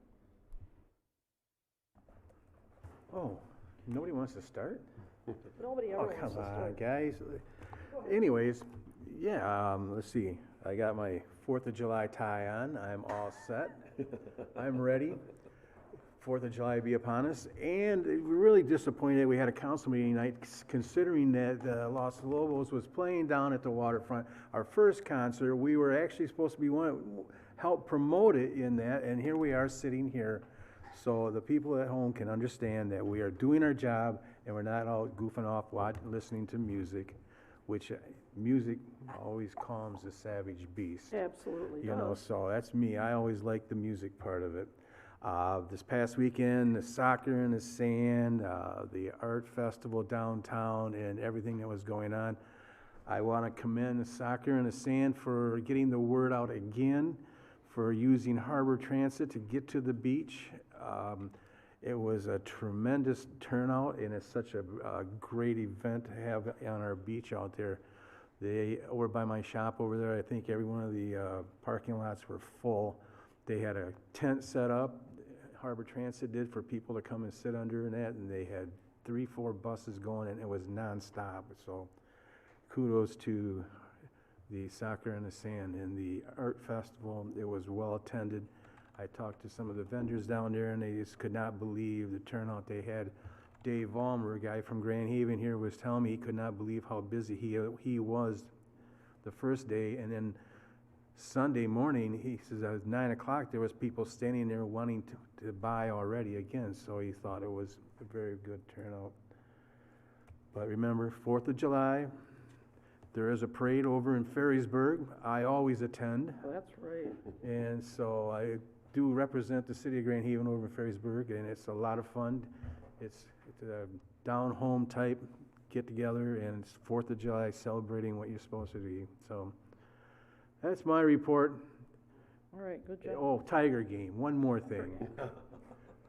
We did a bus trip down to Detroit with that, and it was actually a fantastic time. The results are a typical Detroit Tiger result, but being in the crowd with the people, and especially the younger generation that sat down in front of us, I can see why they put nettings up along the whole thing, because they're so busy drinking and talking, they're not watching. It was quite... What baseball game? Absolutely. If you notice the ones that were sitting in front of us there, well, I'm not going to tell you what happened in about the 9th inning. My wife went up to the... anyways, but they were all in there. But it was a fun time. It was good to see. It was nice to watch the Tigers, even though they lost, but hey, it was Tigers. Now I'm done with that. Now I'm done with now I had to get baseball in there for a little bit. Okay, great, way to go. Nothing. Nothing? Okay. Okay, yeah, I did the baseball excursion also. I always enjoy going, it's always fun to be there, it's part of the crowd. Fun bus ride over with our MC, Mr. McGinnis, handling all the entertainment. Yeah, So, the horse race was fun. that was great.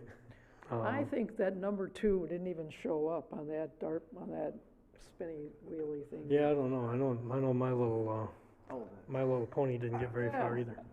But What was it? That game was fixed. I'm Nobody sorry. in the public, nobody in the public would have the slightest idea what we're talking about, but that was something we did on the bus for entertainment. And I went down to art festival, soccer in the sand. I rode the Beach Express out to the beach. They were running 6 or 7 buses. I haven't heard yet how many people they transported, but there's a case where the Beach Express relieved an awful lot of traffic down there and delivered a lot of people to a very, very crowded beach. So hopefully that will catch on better during all the other weekends when we're not so busy. But when you do have these big events, it's great to have that service, and they really rose to the occasion. Let's see, I did a ride along with the police officers a week ago. I rode with Officer Mosley, one of our newer officers. It's always very interesting to ride around and see what's going on in the community and see what our police officers' duties are and how they handle them. I think we have a very great crew. They are excellent at diffusing situations when situations arise. They're very good at knowing what's going on in the community. And it's always very instructive. I always really appreciate the opportunity. Let's see, I went to the ZBA public hearing that didn't actually happen on the 19th. That was the one where they didn't have a quorum, so they had to delay it until next week, Monday. So more to come on the ZBA. They weren't able to make any decisions. And I did attend the BLP meeting last Thursday when they were talking about the report from, was it Burns McDonnell? Burns McDonnell, questioning the feasibility of putting in the power system. So it's all pretty fluid at this point. There's a lot of information coming to light as they get into more and more detail.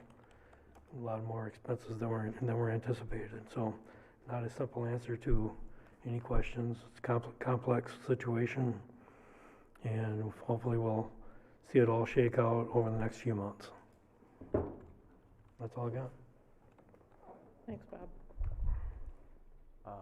Detroit Tigers, soccer in the sand, yes, yes, good times. Also attended the BLP meeting, and yeah, that was very enlightening.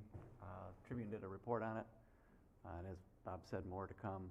I think my biggest takeaway was that the revised budget is between 35% and 40% higher than what we had originally anticipated, and that certainly changes, in my opinion, the direction that we head as a city going forward. So look forward to more conversations with the public and with the BLP. Kudos to them, lots of transparency, great presentation, and again, a great article in the Tribune. So thanks for all that. That's all I've got.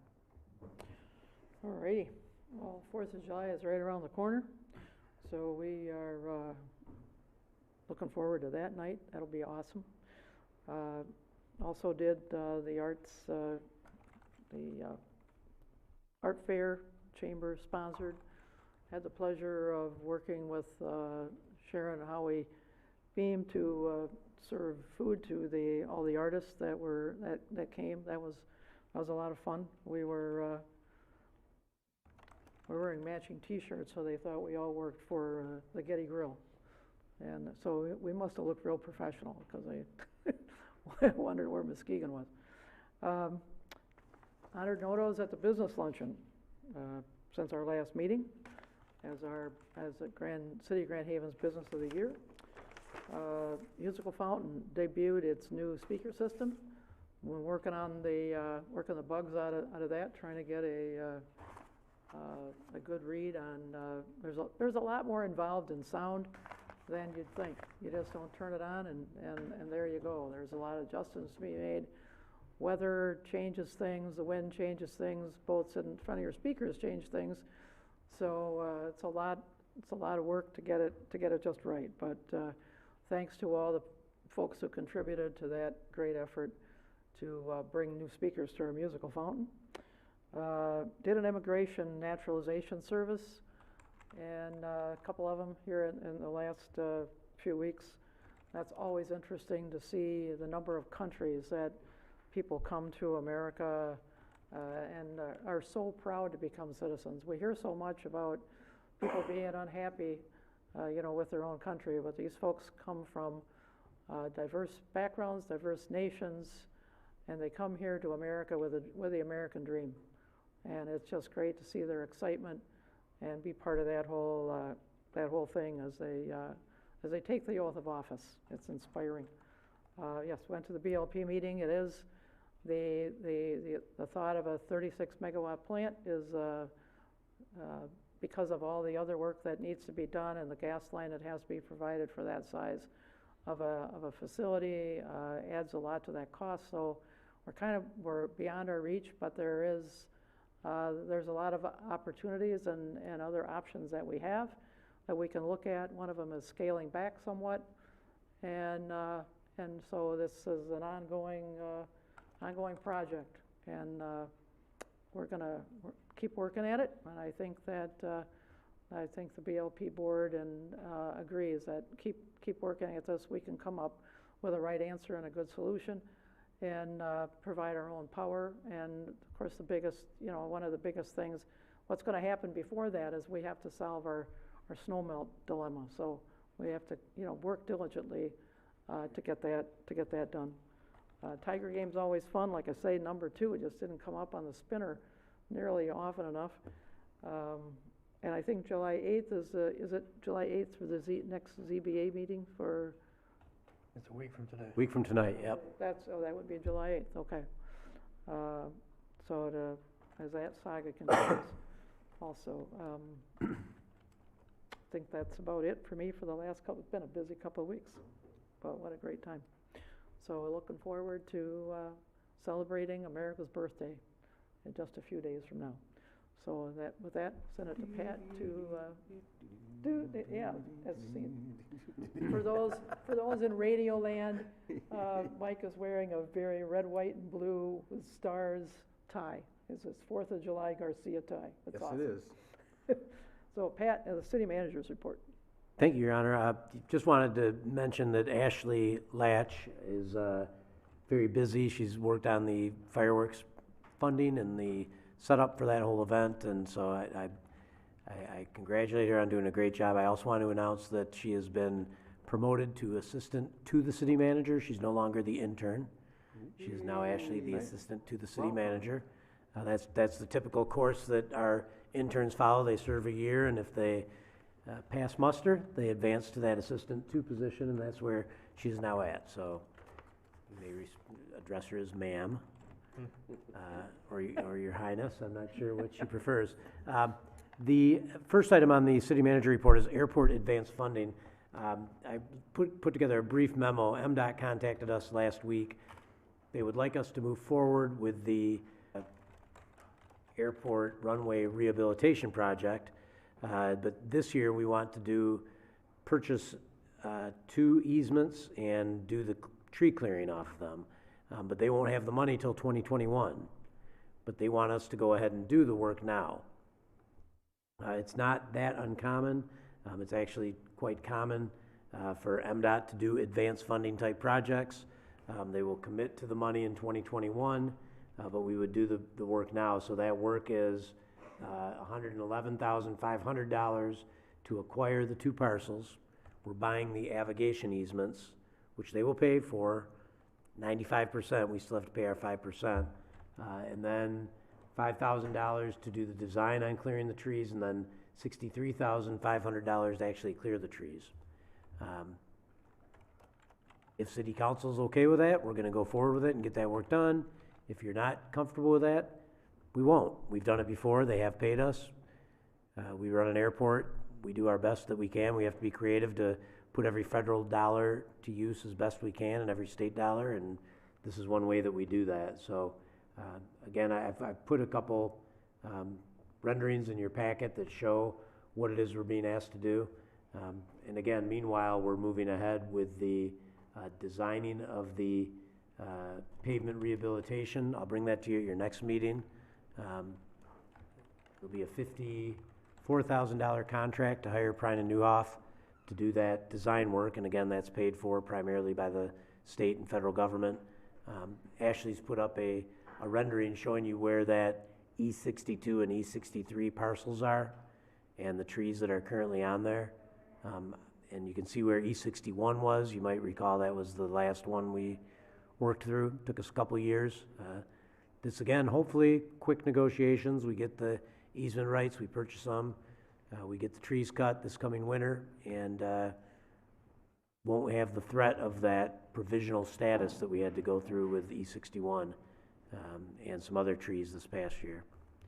So I don't know if you have more questions about that, or if that's something you'd rather come back on a future agenda, or if we can just go ahead with that.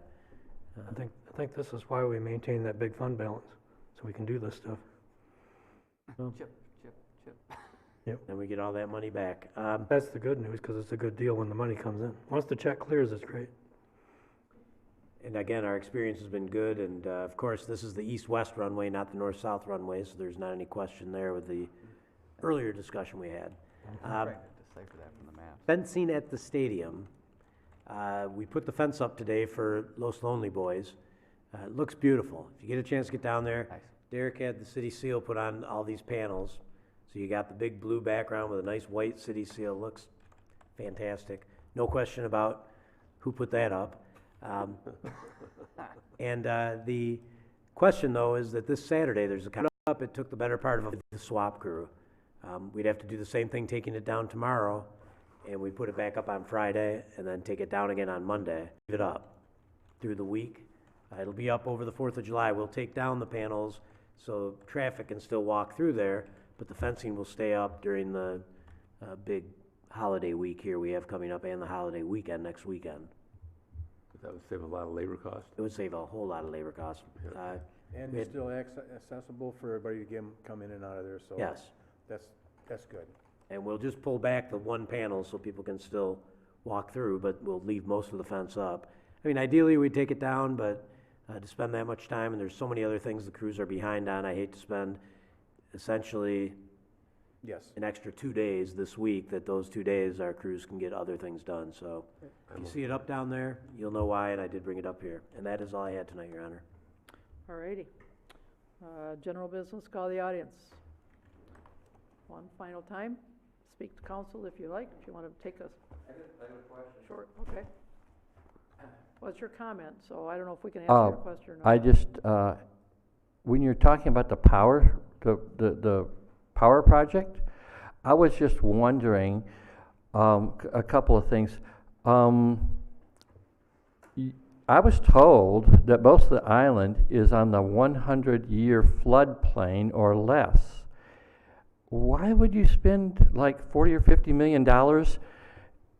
In most places, you can't build on a 100-year plain. They make you, they make you go up to a higher level. So, just, Where the Sims plant is now is,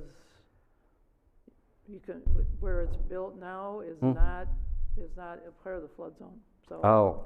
oh, okay, so the data wasn't really complete.